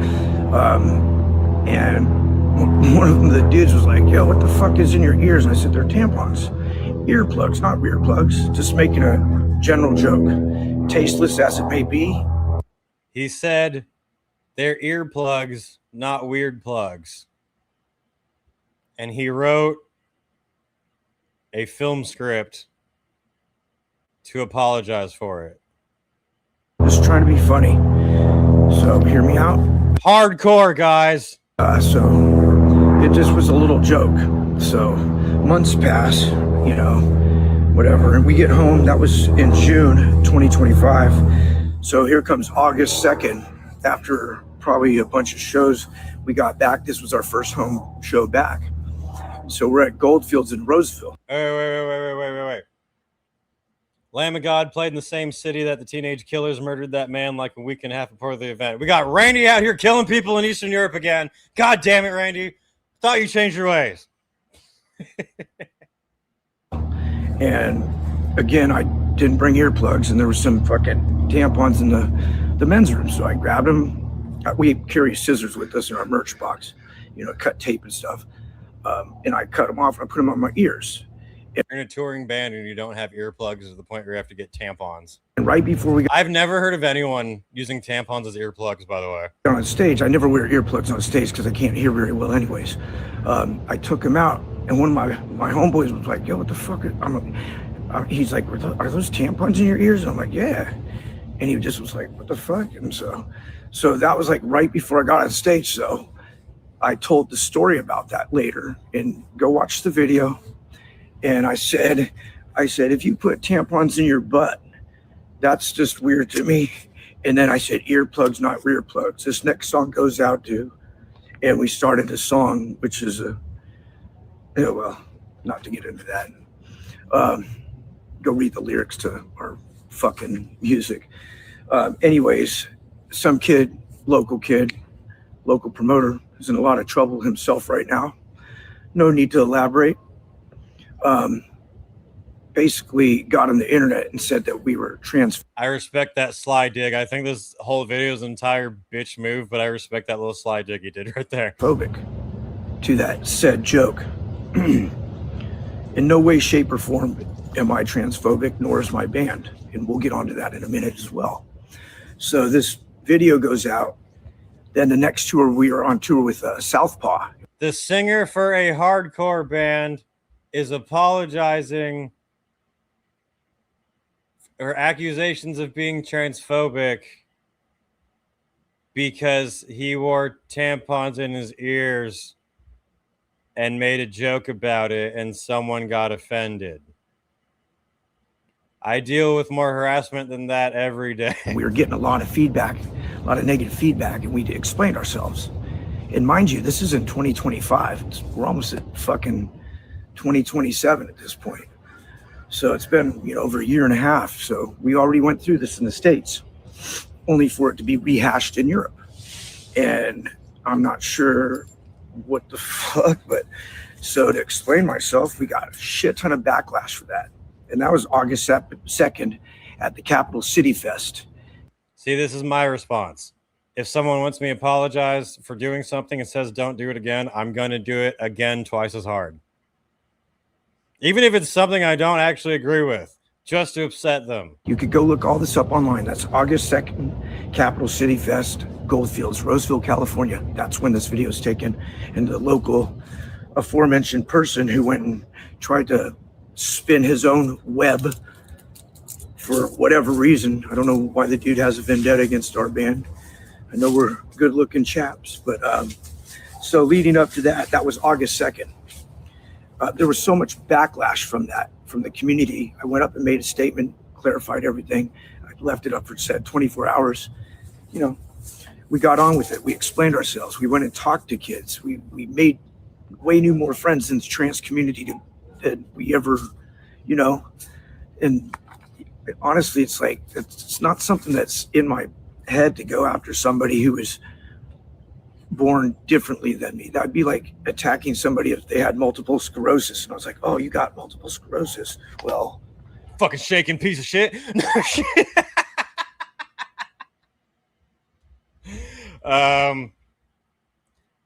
The singer of a hardcore band is apologizing for putting tampons in his ears and someone getting offended by it.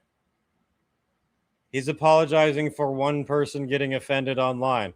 This is exactly why I said you put the iron middle finger right in their face and say, fuck you. You know, I'm just not that person. We don't have that bigotry or hatred in our hearts. We go out and party and shit. So getting back to the August 2nd Capital City Fest 2025, we left for Colombia on August 18th to 25th, I believe.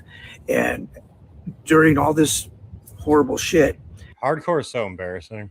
our beloved drummer of 6.5 years got so much pressure from his friends in Reno that he quit the band. Brian, we love you, by the way, and I hope you're doing well. Pussy. And one day I'll talk to you. I love you, man. Brian. Hardcore, dude. Super hardcore. We all love you. Quit a band because people are harassing you in comment sections. People who weren't fans in the first place.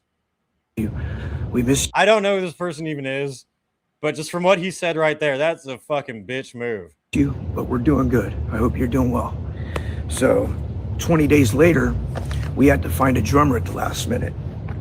And so we went to Columbia, did these shows, and ironically, we have fill-in members. One of our fill-in members is non-binary. Think about that.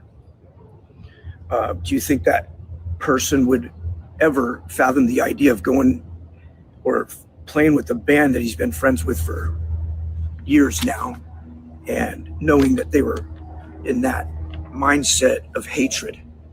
It's not logical, and there's no sense to be made there. This band P sitting down. So getting past that, if I did offend somebody, hey man, I don't know what to say really. It's like, to my friends who are non-binary, you can say go fuck yourself. Thanks for a lot of you who contact me. I have a lot of non-binary friends all over the No comment. world, Germany, you just everywhere. And I live in Sacramento, California. We're an hour from San Francisco. You think our 30-year plus agenda, doing so much for these local bands, putting albums out, putting zines out, helping people book tours, letting people stay in my house. You think after 30 plus years, our Gwendois plan was to come out as transphobic? That in itself is deeply hurtful and upsetting to begin with. You know what? I'm gonna give the rabid trans community, not normal, sane trans people, the rabid, terminally online trans community, I'm gonna give them credit for being able to get hardcore legends to turn into such whining little bitches. It is impressive. You gotta admit. This guy spent years at shows where people are literally punching each other with blood all over the walls, and you have him sitting here like he's on the toilet. I'm impressed. So, with that said, I will apologize. I apologize to all the people I didn't get to see, all my Belgian friends, all my Dutch friends, all my German friends that we were coming back to see, all my friends in the United Kingdom. I'm not going to say any names, but I've got 30 years of touring under my belt with people I love all over the world, and I cherish you guys so much. And it was nice to reconnect with a lot of you. And after this, I'm not going to post anything for a while because I just got back to California and I get to do the beautiful things. I got to see my mother. I'm here reacquainted. Pay too much in gas and taxes. With my dogs. I made so many new friends. We've had so many people at us and give us just heartfelt messages. On the paper, it says 2025 June, East Coast, Cap City Fest, August 2nd. It's just dates of the events that he's talking about. It is not a PR script. And keep the positivity coming on both sides of the equation. And also, if you're going to post a picture of me in 2020 wearing a fucking Trump shirt, get over it. At this point, I don't care who you voted for, nor should you give a fuck who I voted for. I'm not that important. And at the time, it's like, you got to think of it. It's the same fucking bird. They both suck. But no way in fucking hell was I going to vote for Joe Biden and Kamala Harris. So with that said, The man with wearing tampons in his ears apologizing like a bitch. What happened? Stand by who I voted for. And if you don't like it, grow up. That's petty. And other than that, we fucking love you. And to the communities, far and wide, I don't care what flavor you are. As long as you're cool, as long as you give each other respect, and keep in mind, all these years, we've been protectors of the people who are different than us in the hardcore. And that's why we became hardcore kids in the first place, is to protect each other. The strong in hardcore always protected the weak. Now you get the cancel culture shooting themselves in the foot, because at the end of the day, if anybody messed with somebody trans at our show, we would really fuck them up. So bless you, and I hope with all my heart you have enough common sense and logic and empathy to see it from our side of the mirror.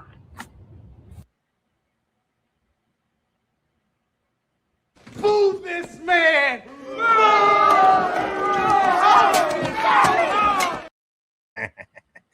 Let's see how wonderful the comments were, if they're even on.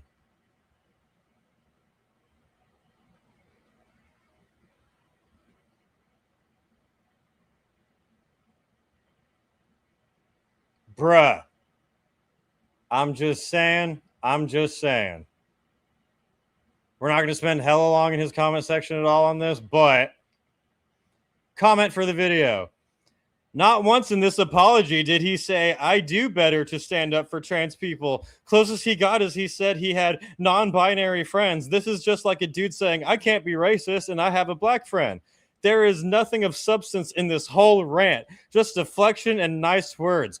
Fuck these people. Iron middle fist. No apology. Not an inch of fucking ground. No quarter. You're offended. Good. Fuck you.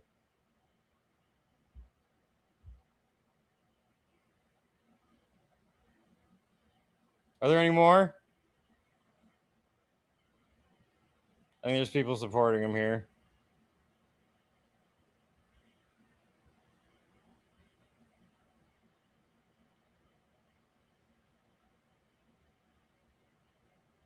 We got 3 comments supporting, 1 comment as a dumbass.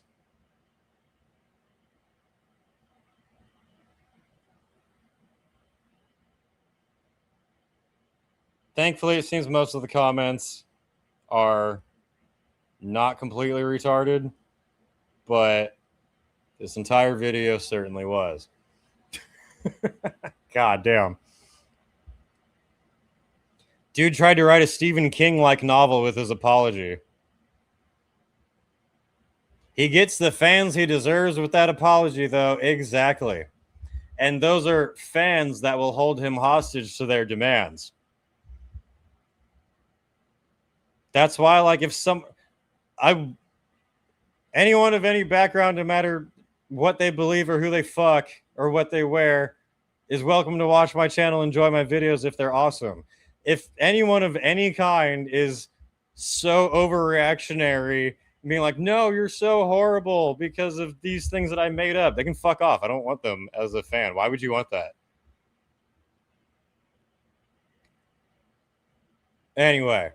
Fuck everyone in this story. Yeah, you know what? You just reminded me. Let's end that story with this. Now, this might strike some viewers as harsh, but I believe everyone involved in this story should die. Next stupid bit of drama.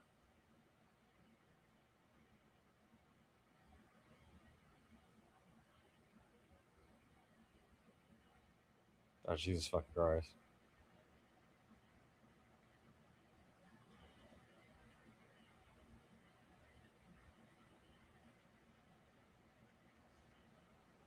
All right, we got the complete opposite of that, actually.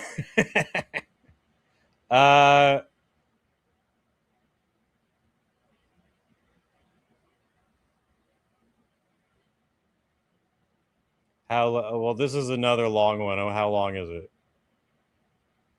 Shit, I can't actually fucking tell. Let's just go into it and see how well it goes. We have the complete opposite side of the spectrum from someone a little more ballsy. Marauder frontman George Rosado takes to social media and rant against recent controversy. I don't know this band or anything about its members, so we're going into this fresh. Rosado Rosado and subsequently the band Marauder have come under scrutiny amid the band's ongoing overseas tour. A promoter for their London, UK show backed out of the event yesterday following public pushback tied to past controversial social media posts said to have been shared by Rosado, as well as alleged recent onstage remarks. Thought crime. They backed out for thought crime. This one might be longer. We probably won't play this whole one, but let's see what frontman for Marauder has to say to the cancel culture mob. Or it could jump to something completely different. That's fine too. I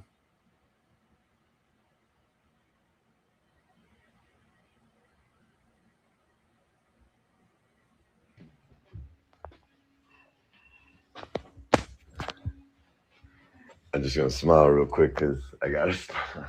We're off to a great start. I just can't stop laughing. What's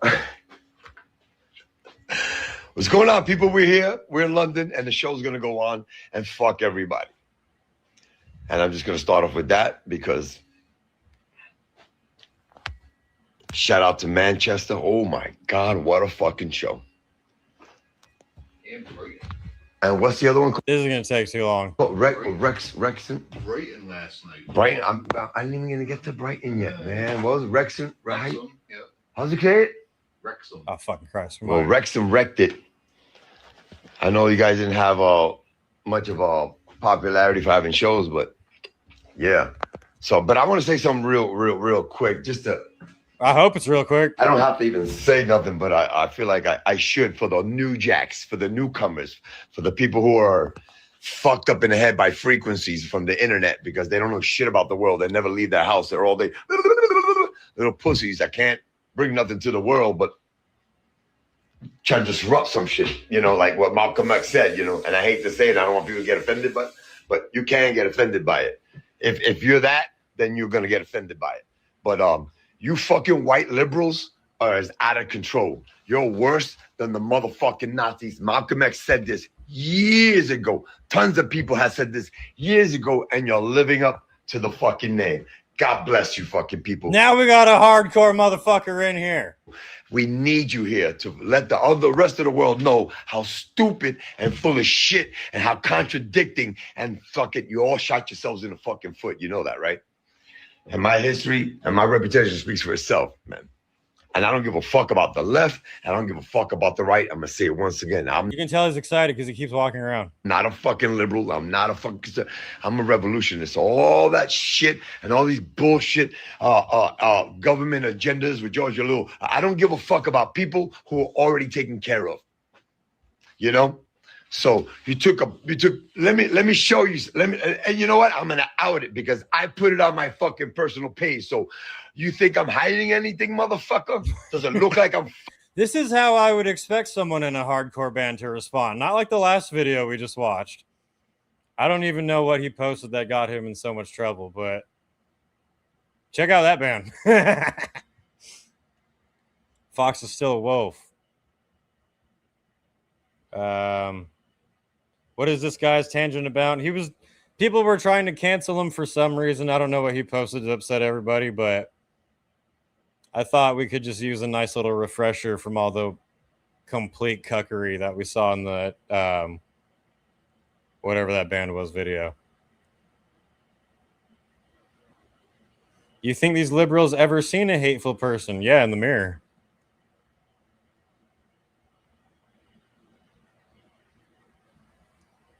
So something that's one more hardcore controversy to go over. This one is kind of a bit funnier and honestly a bit more understandable. All the other controversies we covered today on the podcast were by complete fucking retards who spend way too much time online and have never talked to humans in the real world. This controversy is one where I'm like, okay, they kind of might have a point on this one.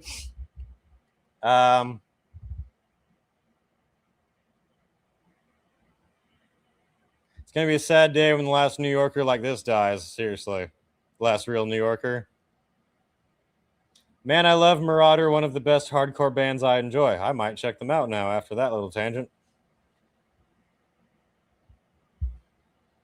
So we have some controversy. I know, shocking, right?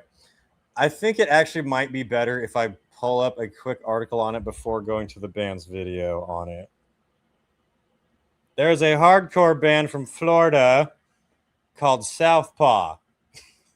Some people in the chat already know where this is going.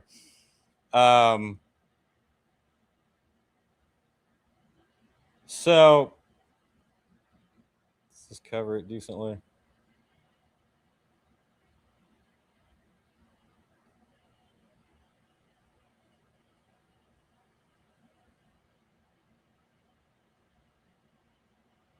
Are there more?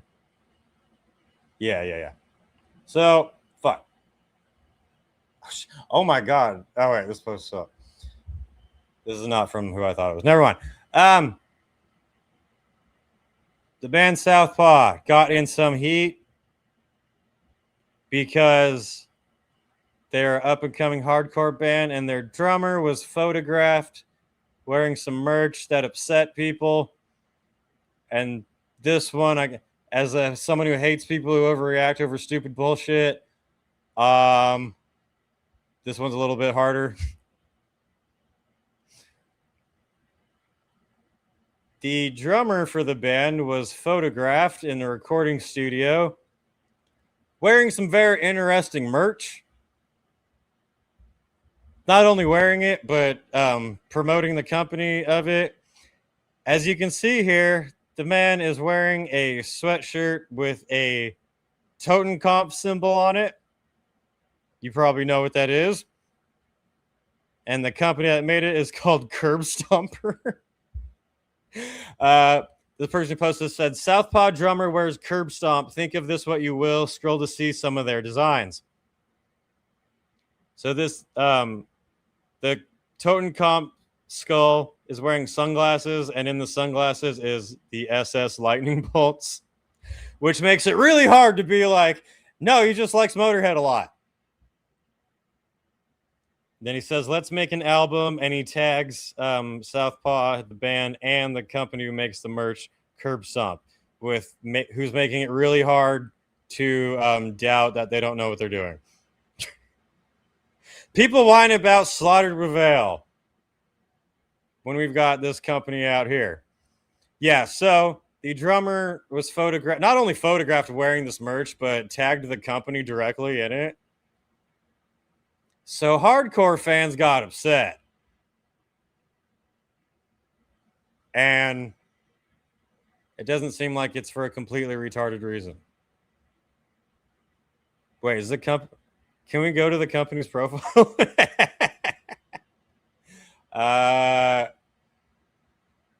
The band had made a statement. Anyway, that picture started going around. Bands started dropping off of the tour with Southpaw.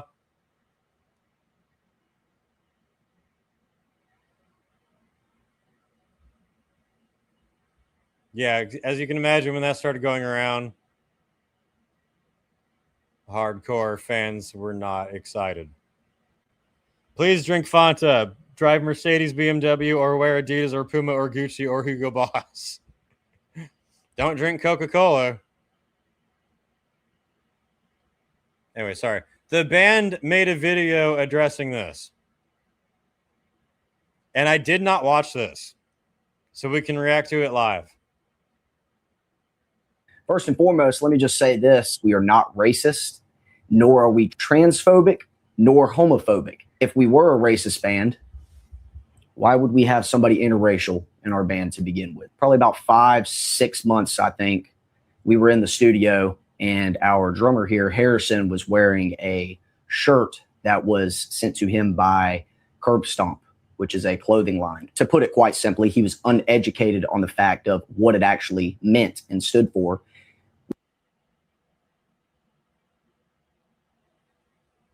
Press X to doubt. We simply removed the photo. It wasn't to tuck our tail or run from any kind of problem. It was a respect thing. And now it's being brought up months and months later. The situation was addressed. My man was unaware of what he was wearing. It was a simple mistake. We respect your position. But I'm going to make it very clear, as I said once again, not a... See, that's the thing here. I was confused at first why they were getting ridiculed because of a member supporting a clothing brand. Then a friend of mine told me that the shirt was a Nazi brand. I actually didn't know. See, that's what makes this be like, it's not somewhat similar to a Nazi style with like a metal take on it.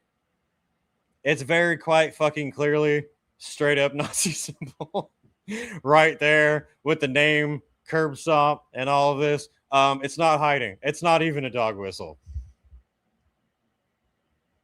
You're killing me on purpose. I'm dumb, but not that dumb. Who doesn't know what the SS stood for? What a bunch of fucking idiots. I call it. Yeah. See, I wouldn't agree with them this way, but I would almost respect them more if they were like, yeah, we're wearing it. Fuck you. I'd be like, there you go. But to play this whole like, we didn't know what it meant when we tagged the company with the clear name right there and all of the symbols have this. I've never read a history book in my life. Hardcore is so gay. Single person in this band is a racist, and we stand on that.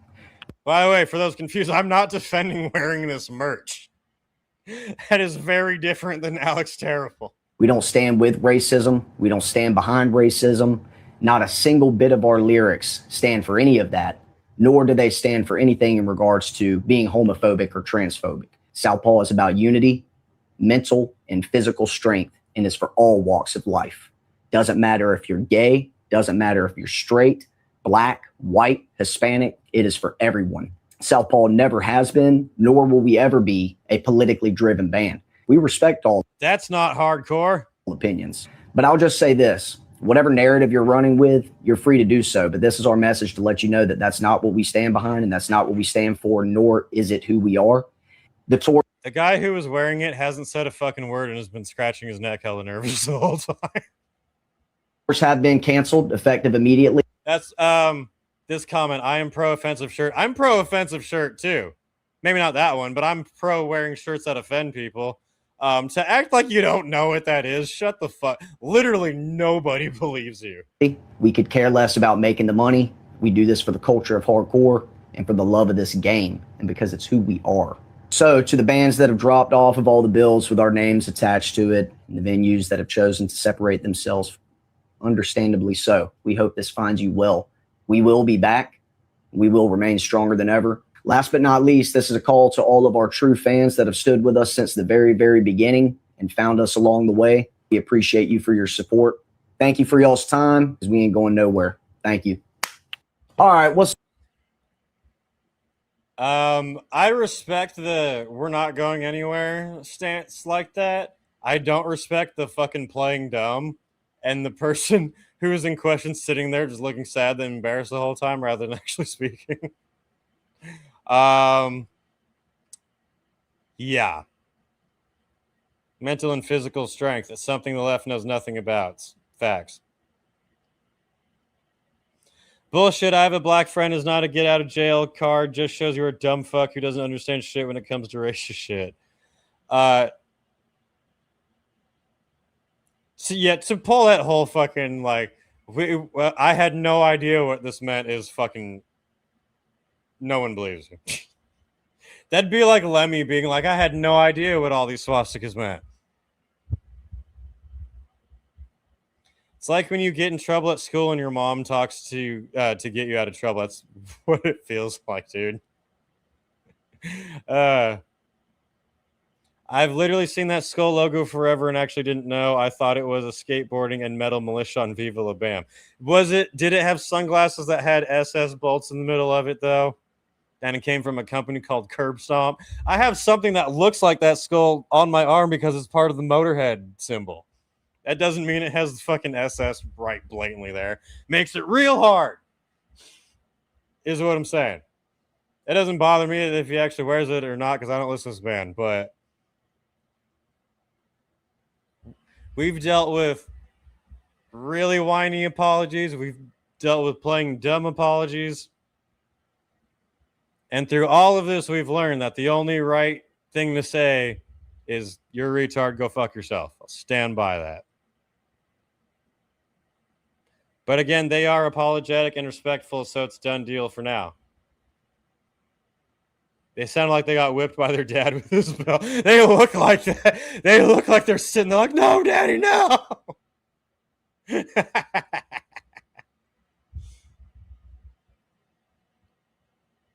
People only submit groveling apologies when they get called out. If you're going to have extreme views, at least stand by them when shit hits the fan.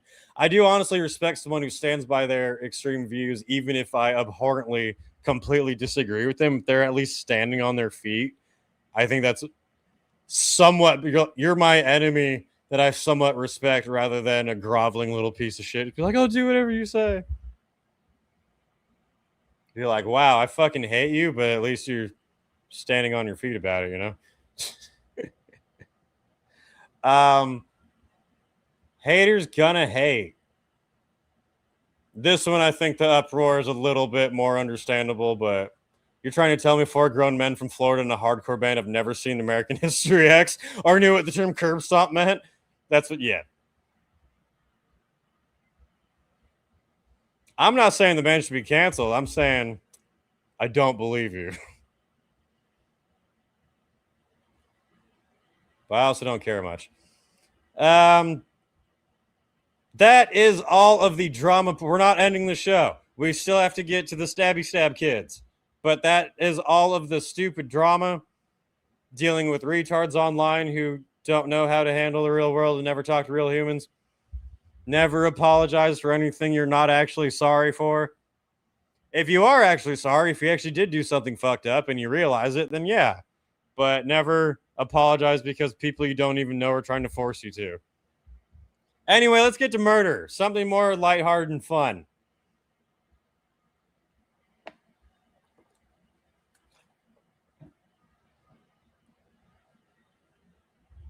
Yeah. We have a Bulgarian here. If you want, I can translate Bulgarian media blaming metal music for the teens who murdered a man and their aggression. So what I had heard about this story is that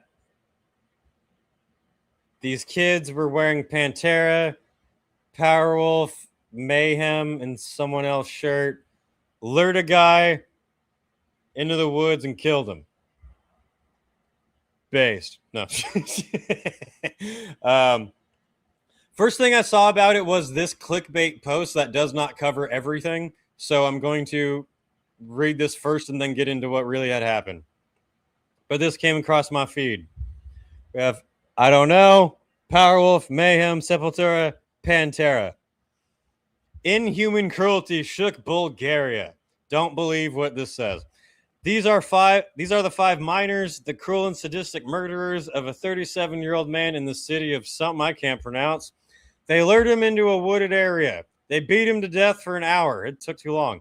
Extinguished cigarette butts and drew swastikas on his body, spat on him, shaved his eyebrows, and then took 30 euro from him and bought themselves donor kebabs. What the fuck is going on here?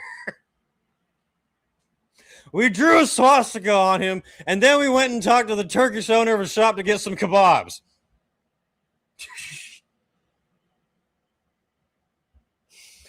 5 other minors filmed all this with their phones and broadcast it live on social networks. To the Bulgarian who's watching this, feel free to refute or put your own stance on what this says in the comments.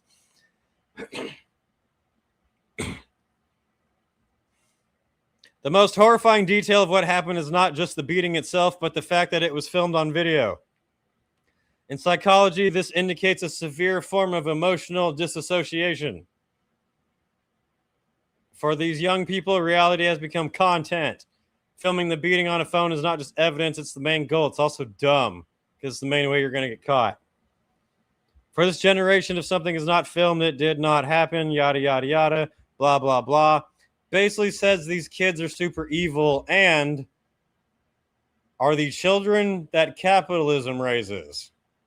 Not really sure what the fuck that has to do with anything, but okay. But something that all of the comments were pointing out are you conveniently didn't mention the part where the male thought he was going to meet a 15-year-old girl on a secluded hill.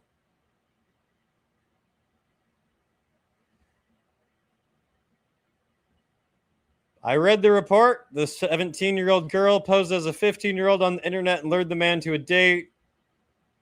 And then they did the stabby stabs. So maybe we should find out what really had happened. Because at first you're like, oh man, these kids are terrible. I'm definitely going to put them in a video. But now we're like, oh, there might be more context. These kids might be awesome. Maybe we should put them in a video.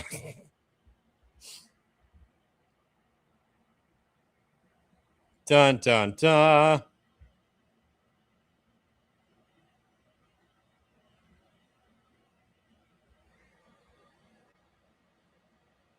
Seeing if their comment was here before I try to pull it. They beat him to death for more than 2 hours. That is bad work.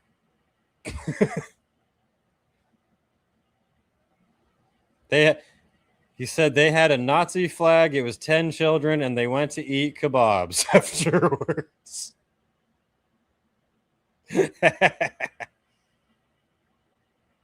The guy with the Mayhem shirt has hunted PDFs and beaten them before. All right, let's look this up and see what we can find. We're doing it live.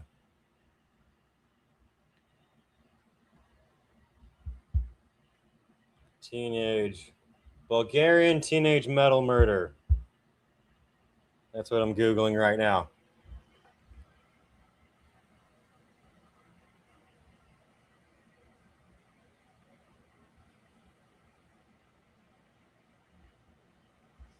On August 4th, 2026, a group of teenagers in Something, Bulgaria beat a guy to death after luring him to the park in an imitation of online pedophile hunter groups.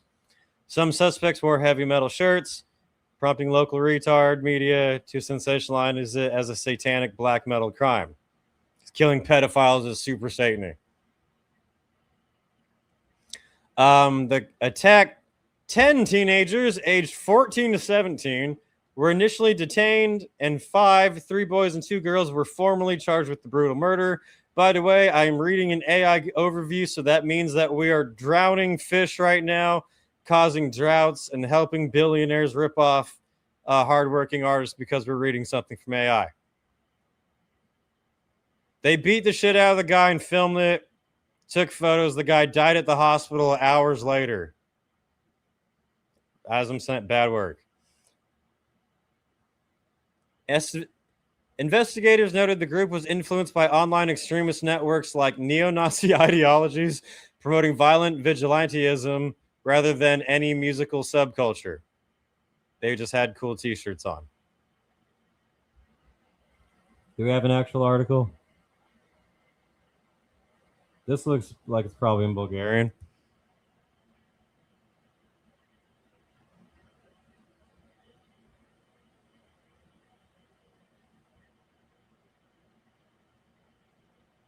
No, it doesn't really cover much of it. I thought it'd be funny if they're like, the kids are influenced by extremist right-wing groups like Chris Hansen and Catch Predator.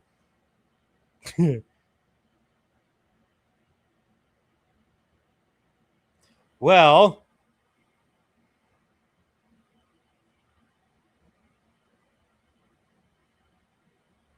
if the kids did just murder some random guy, I don't support that. But if he was an actual pedophile, then I do support that. There's no place for fascist atrocities in Bulgaria. We'll do it. These fucking teenagers. We will not stand for these try-hard kids. I don't want your Bulgarian cookies. Get out of my fucking face. Prime Minister something rather reacted to the brutal murder of probably a friend. We will take necessary measures against these 5 teenage kids. All Bulgaria was shocked by the sadistic murder of a man by an organized group of teenagers in the second largest city. But it must be clear that raising children is a shared responsibility of family and schools. Well, they might have had awesome parents. We need to find out more. This is why you don't jump to conclusions. On August 4th, a group of teenagers self-described as pedophile hunters lured through social media a 37-year-old Georgie boy to a park where they severely beat him. I've said that a couple times now. They filmed the whole thing, died at the hospital. Did they show any evidence of like the messages that got him out there? Because it has definitely happened where groups do this hunting pedophiles where they don't actually do the proper research or investigating and they do actually just frame innocent people. That does definitely happen. And that could have happened here. I need to see evidence. Said, and yeah, there are screenshots of the okay. If I find those, that will help. I went away for a minute and out of the context I heard, I don't want your Bulgarian cookies. Get the fuck out of my face. A lot of great quotes on here.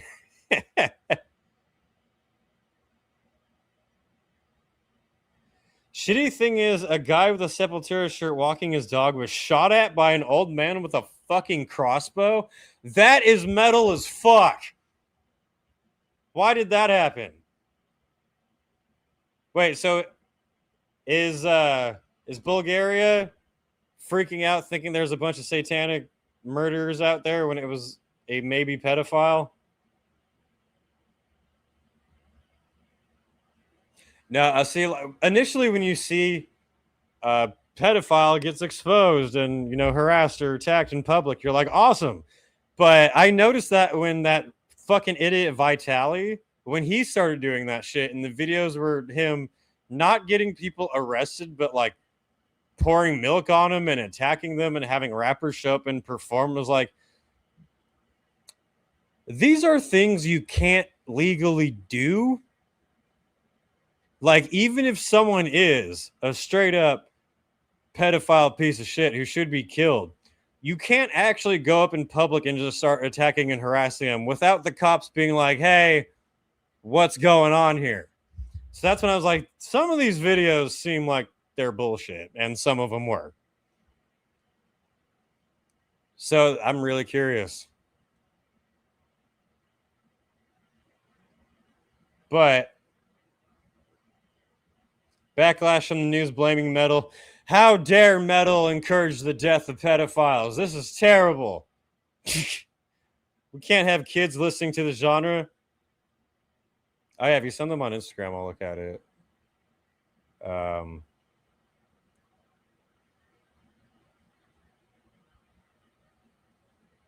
we got Reddit. What's Reddit saying about it? Probably said, how dare they attack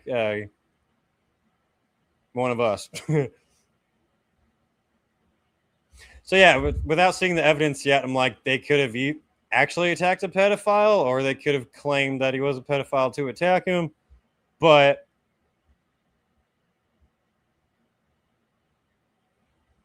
gang of neo-Nazi kid plays to catch a predator sting. They claim it was a 17-year-old pretending to be 15. Actually not illegal. Also, she looks 30.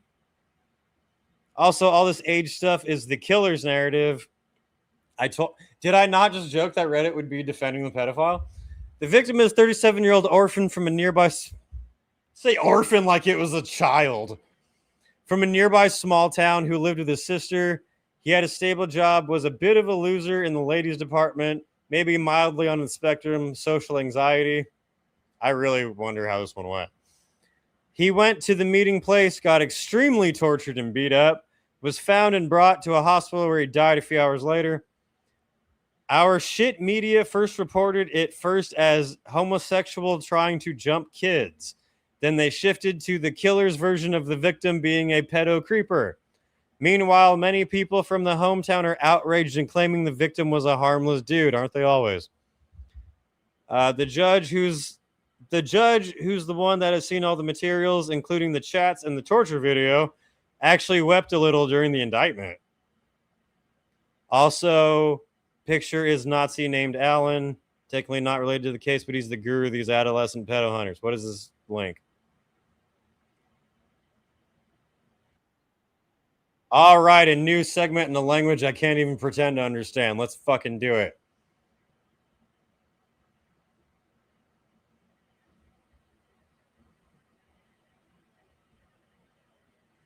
To be honest, she's 17. She was at my old band's concert in that city from February. You said you know at least one person from this or some of them? Yeah.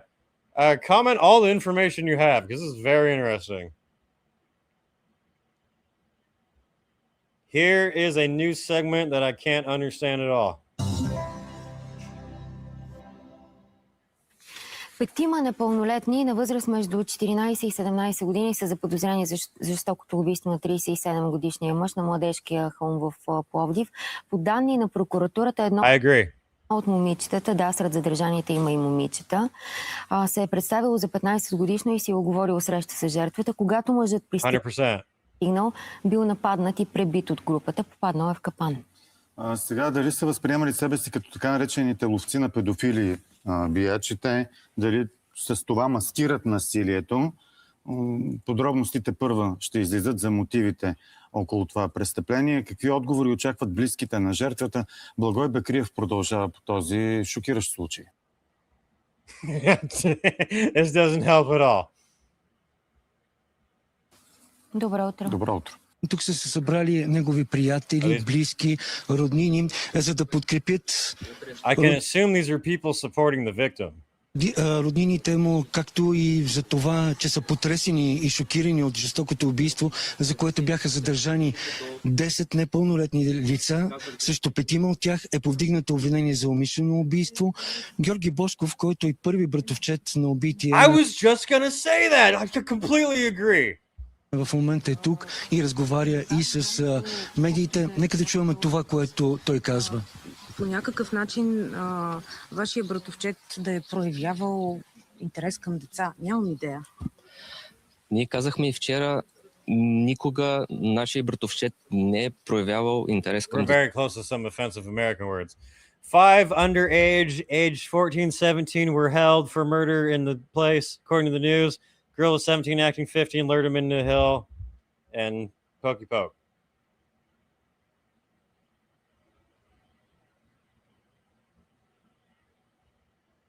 Yeah, someone said, I don't know what to believe, honestly. I don't either. I got to see more of the evidence. Никога. Абсолютно никога. Той си мечтаеше да си намери момиче, с което да се задуми. Има си къща. Това си I think he makes a really good point.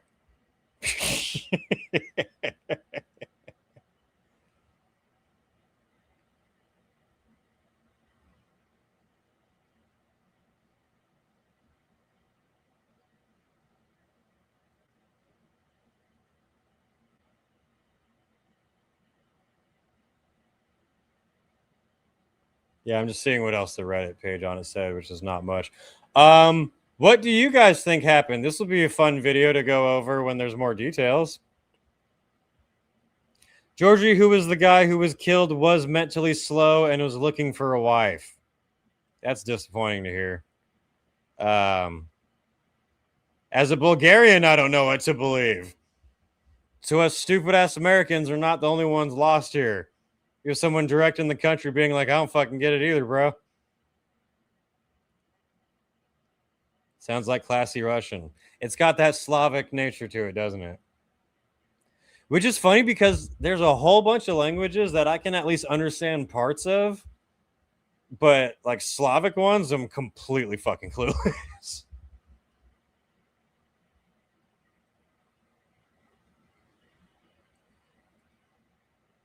I know this is dated and irrelevant to the story, but wasn't George Floyd a criminal before he was a criminal as he was murdered? Nothing ever changed. I don't know what the fuck that has to do with this either. But I completely agree. Each time Deutsch, Deutsch. 99999.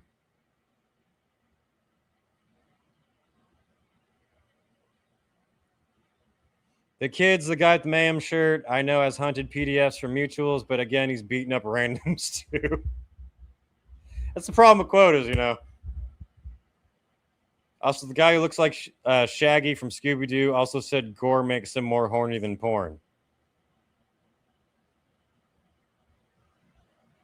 Boo this man!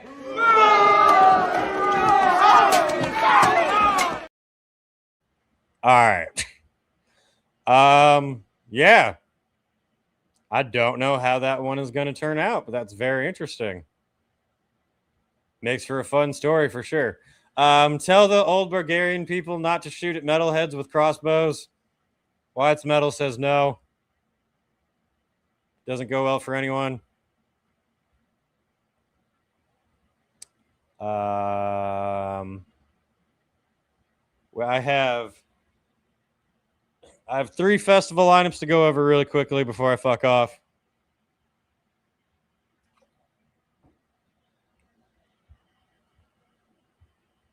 Unless there's other breaking news I may have missed in the time I've been on here. Doing a quick sweep.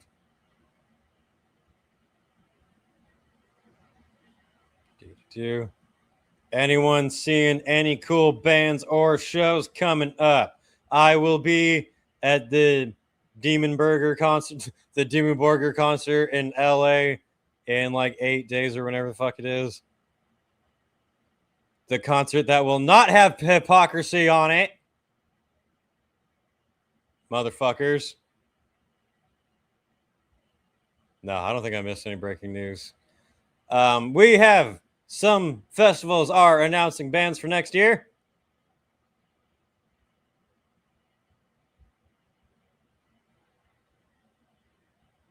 So even if that guy was a pedo, I don't know. I don't think those teenagers are also very fucking good men. It doesn't seem like. It kind of seems like shit versus maybe shit. If that guy actually was a pedo, I don't feel bad for him whatsoever. If he wasn't and they lured Lenny into a trap, then I do feel bad, and that's fucked up. That's why, like, yeah, kind of hard to... if you're going to be a vigilante, at least have all your facts right. Do the actual research first.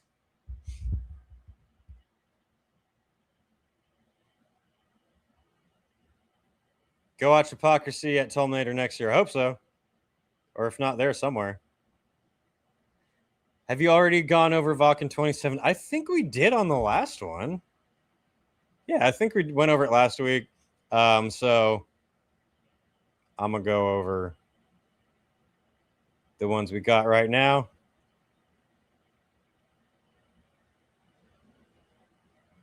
First festival to talk about next year, Maryland Death Fest. Something I definitely need to attend. Has announced a couple more bands. Looking good so far. Another festival I've only heard good things about. We've got newly announced acts are Anal Nathrok, who are fucking amazing live. Benighted, Blood Vial, Brodequin. I don't know. Exhumer, cool. Grave Infestation, Guinea Pig. Hong Kong, fuck you. Human Effluence, Lamp of Murmur, Lathe, Lucifer, Mortal Wound, Replicant, Ruby the Hatchet, YOB. Already announced. A bunch of other cool bands.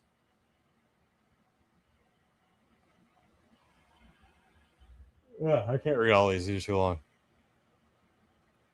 It's already looking good, though. Anyone already planning to attend Maryland Death Fest? Not bad so far.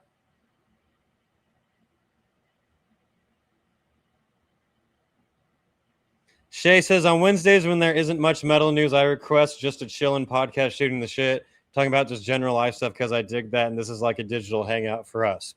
I was actually think you bring up a good subject because now I'm doing my Wyatt Vision channel, my Slop channel.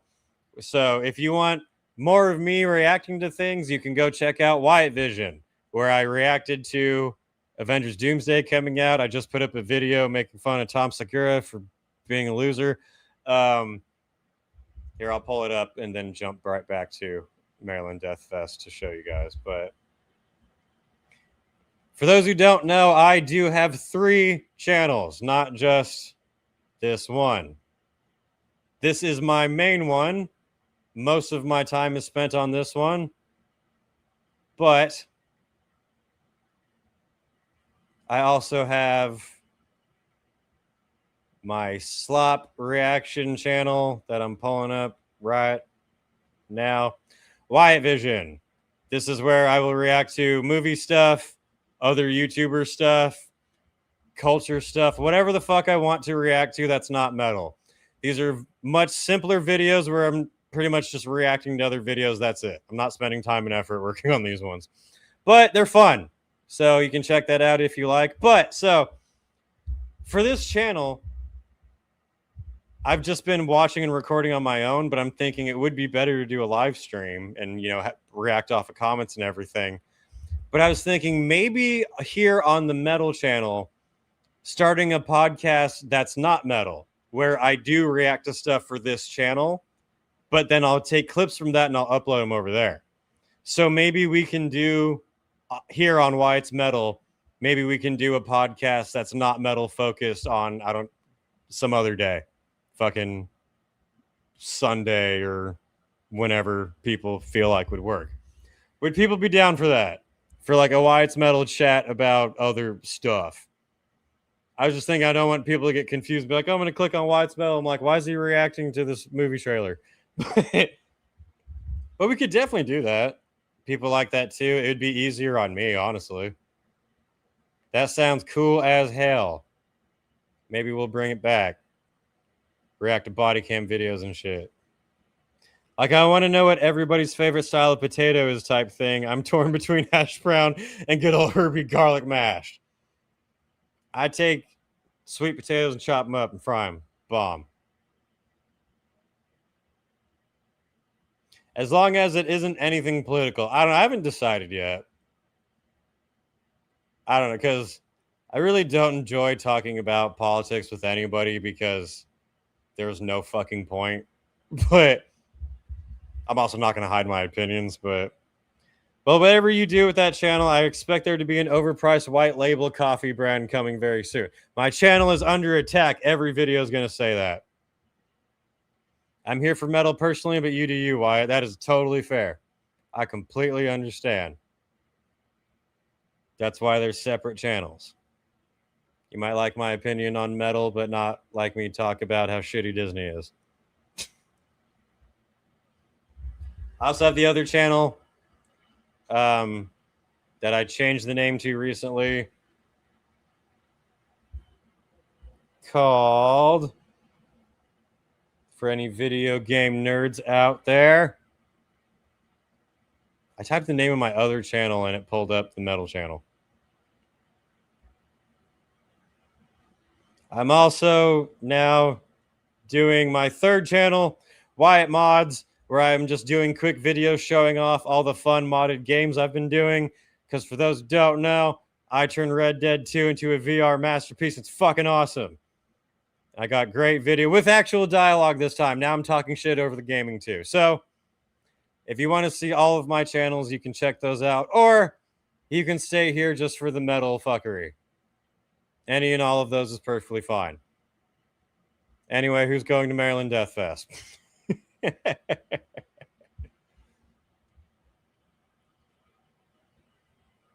Dude, you want to move to Slovenia, start learning basic things in Slavic languages? Yeah, you're right. I really should. Because if I move to another country, I'm going to learn the language. Seems like a reasonable thing to do. You people are actually talking about potatoes in the comments now. Come, look what you did here. You can't keep getting away with it! You can't keep getting away with it! You won't. Bloodstock. We talked about earlier, but now we're talking about next year. We have confirmed. You have just put, yeah, thank you. Next year's headliners for Bloodstock are Merciful Fate, Electric Callboy, and Motionless in White. Two of those I would watch. One of those I think is like a worthy headliner, Merciful Fate. I'm not a fan of Motionless in White, so you know what I would do? I would spam hate comments online for months about how awful they are, or I just wouldn't watch them. I'd probably do that one. Electric Callboy would be fun. We also got Acid Bath, Green Lung, Children of Bodom hitting every single goddamn festival next year. That one.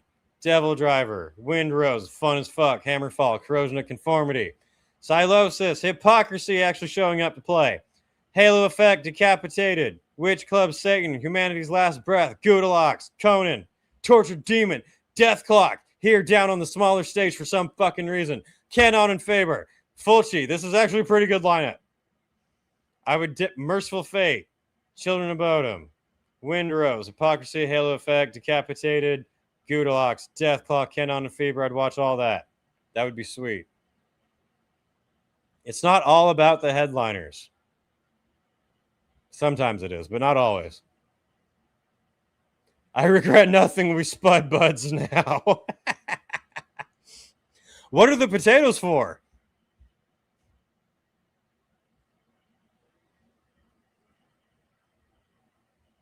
I really wish festivals would stop booking Electric Mean Boy. That band sucks ass. Boo this man!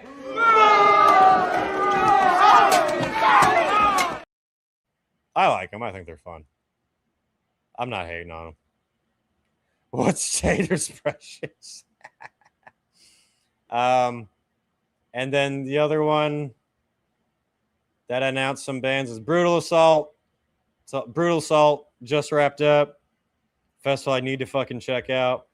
Has Merciful Fate, Children of Bodom, The Sisters of Mercy. Bands I would watch are Belphegor, Benediction, Carcass, Destruction, Death Clock, Dismember, Emperor, Hypocrisy, Insanity Alert, or Hella Fun. John Bush was great in Milwaukee. Canon and Faber. Norther, Peeling Flesh. That's it for now, but I do like it.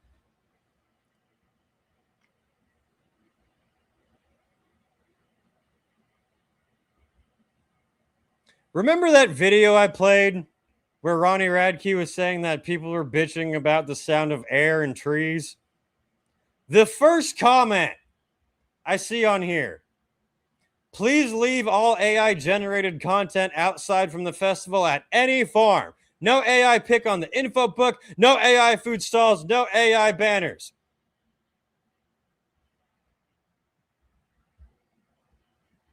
What the fuck is the point of that? This needs more like, no, it doesn't. The amount of AI this year was horrible. Do you think these festivals that are struggling for money are going to spend money where they don't have to make quick flyers that are just going to be looked at and thrown away? Stop crying over AI pictures, you fucking idiots. Especially when they're for Instagram posts. Thankfully, most of these are not bitching. Jesus fucking Christ.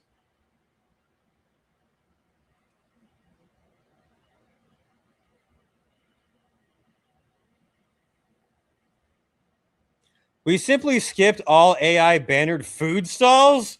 No money goes there from our wallet. You are not paying people who are providing the service they advertise of cooking food with their hands because they used an AI picture. I didn't go to any food stall with AI images.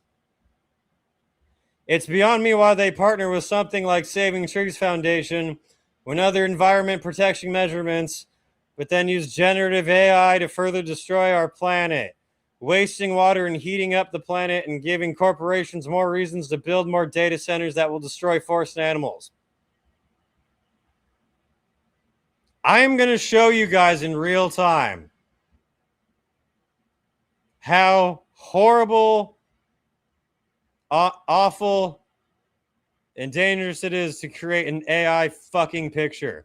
This is why I go off on people whining about you use AI for a thumbnail. Cry about it, you fucking retard. I'm against AI being used in, to make music, to replace actual human needs. That's wrong. But when it's for a fucking picture, a meme, including our community water. This water bottle was full, and then Brutal Assault, vendors at Brutal Assault used AI to make banners, and now this water is almost empty. Why aren't they thinking of the trans dolphins? If the menu is AI, I guess the food must be AI as well, as we have to kick them off because one person on Instagram said so. Fuck water, drink beer. Correct answer. I'm going to regenerate that comment section in Claude with max reason settings just because. This is honestly my mindset. If I use AI for one thumbnail and all of the comments are saying, don't ever use AI again, I'm going to use AI for every thumbnail just to make them cry. Anyway, real-time AI, we're going to destroy the environment together, folks. I'm going to kill some dolphins in real time just for you. What should we type? Make a picture of a power metal fan talking to a woman.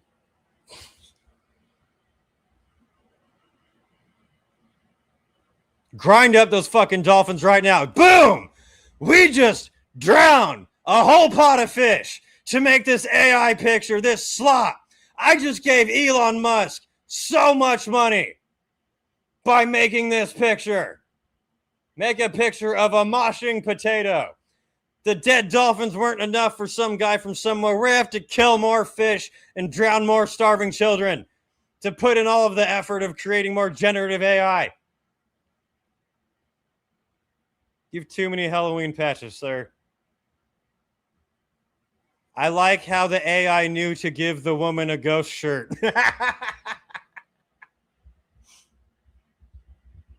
Make a picture of a mosh pit full of potato people. Potatoes. Ready to kill more dolphins, folks? Here we go. I just gave Elon Musk more money.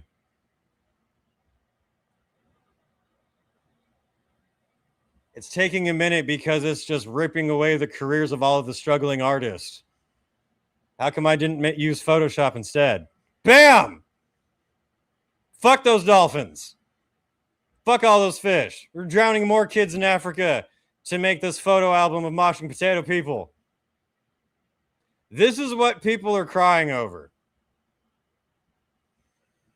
In that one video I did where it was an AI thumbnail because I couldn't find a picture of metalheads arguing about politics at a festival, so I was like, just chop it up real quick. People are literally acting like you signed a deal with Elon Musk, walked out of a building and shot a bunch of struggling artists, and personally took a vacuum and sucked up all of this local town's water to make these pictures. This is what they're freaking out over. And I do agree that I prefer to not have AI for an album cover, especially if it's a big band that obviously definitely can afford an artist. You would rather have that human element to it. AI will never be able to replace human emotion and creativity. I think that's what I just said. I'm losing it. Don't internet searches take as much energy as any AI request? Yes. And I love the comment of like, you could have just used Photoshop. Why didn't you just do Photoshop instead?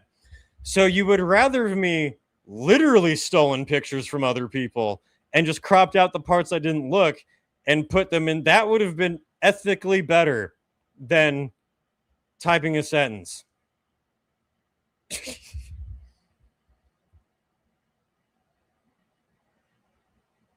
Inaccurate. The potato with the Slayer shirt isn't calling the tater with the ghost shirt a poser. Yeah. This is why AI is fake and you should never lose it. Grok 4.6 just released today. I have an agent loop working around the clock to decompile some. Hell, see? Smart. That's what AI is used for. AI is also fantastic for modding video games. Oh my God, it helped me so much. I wasted hours and hours and hours throwing mods together that were never going to work until I pulled it up in AI and was like, will this mod work with this mod? And it was like, no. Or it's like, yes, if you change this code. I turned Red Dead Redemption 2 into literally Westworld meets the Matrix with the help of AI and mods. But no, you should have hired a guy living in the back room of his parents' house when he's 43 who uses paint online to make a thumbnail and paid him $300. People on the internet can make retarded statements because it is stealing other people's work versus using a little bit of water to make a thumbnail that isn't stolen at least.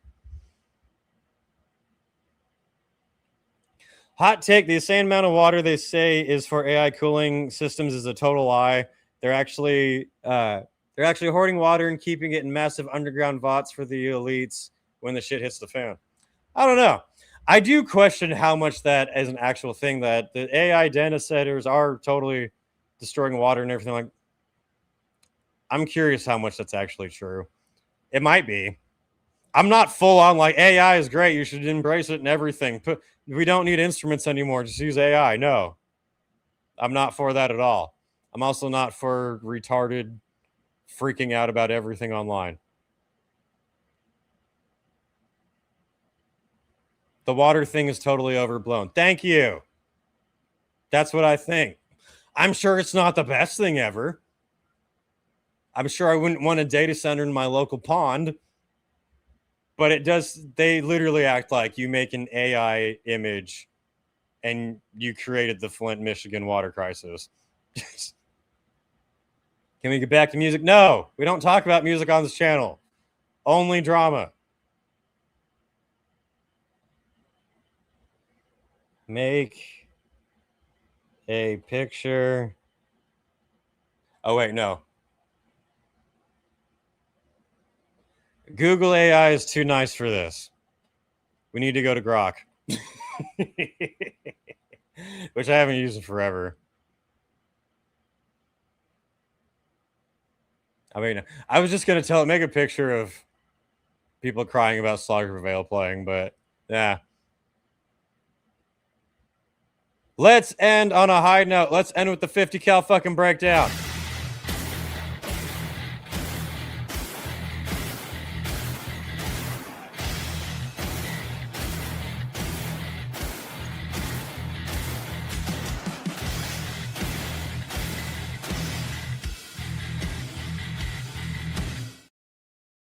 I completely 1000% agree with this comment. It should be used for tasks that require no artistic input and is just brainless treadmill work that no one wants to do. Exactly. Exactly.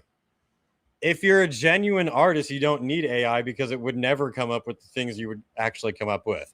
But if you don't want to spend 8 hours editing silence out of your podcast, you can just click AI to do it for you.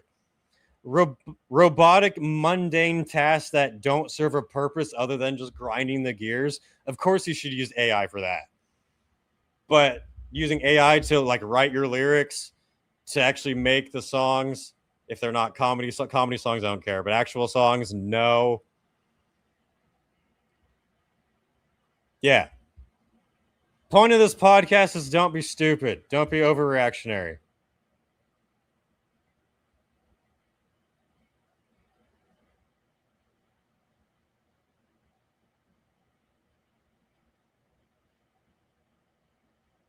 Anyway, I think that's pretty much everything. You made a bird hit my window. Headbang. Headbanging bird. Fuck yeah.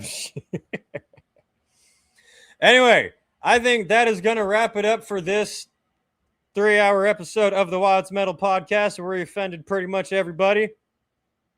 I'm sure if you check Reddit in a couple of days, it'll be like, now he's defending neo-Nazis and AI and transphobes and blah, blah, blah, blah, blah, blah, blah.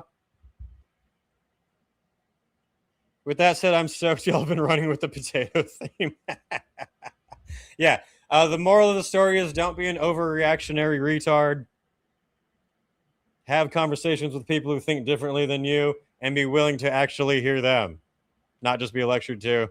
Not just point what you want to say and be like, you have to agree with me and nothing else. Who cares what Redditors say? Nobody.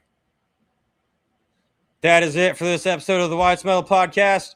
My next video is going to be on why I prefer festivals over concerts, and then there will be more videos after that. Check out Wyatt Vision for slop content.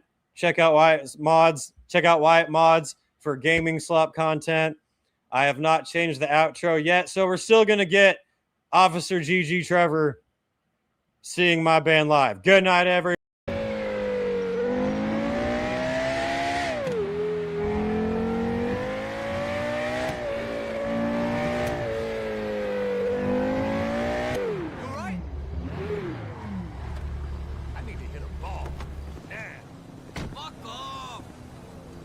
To your thighs and belly.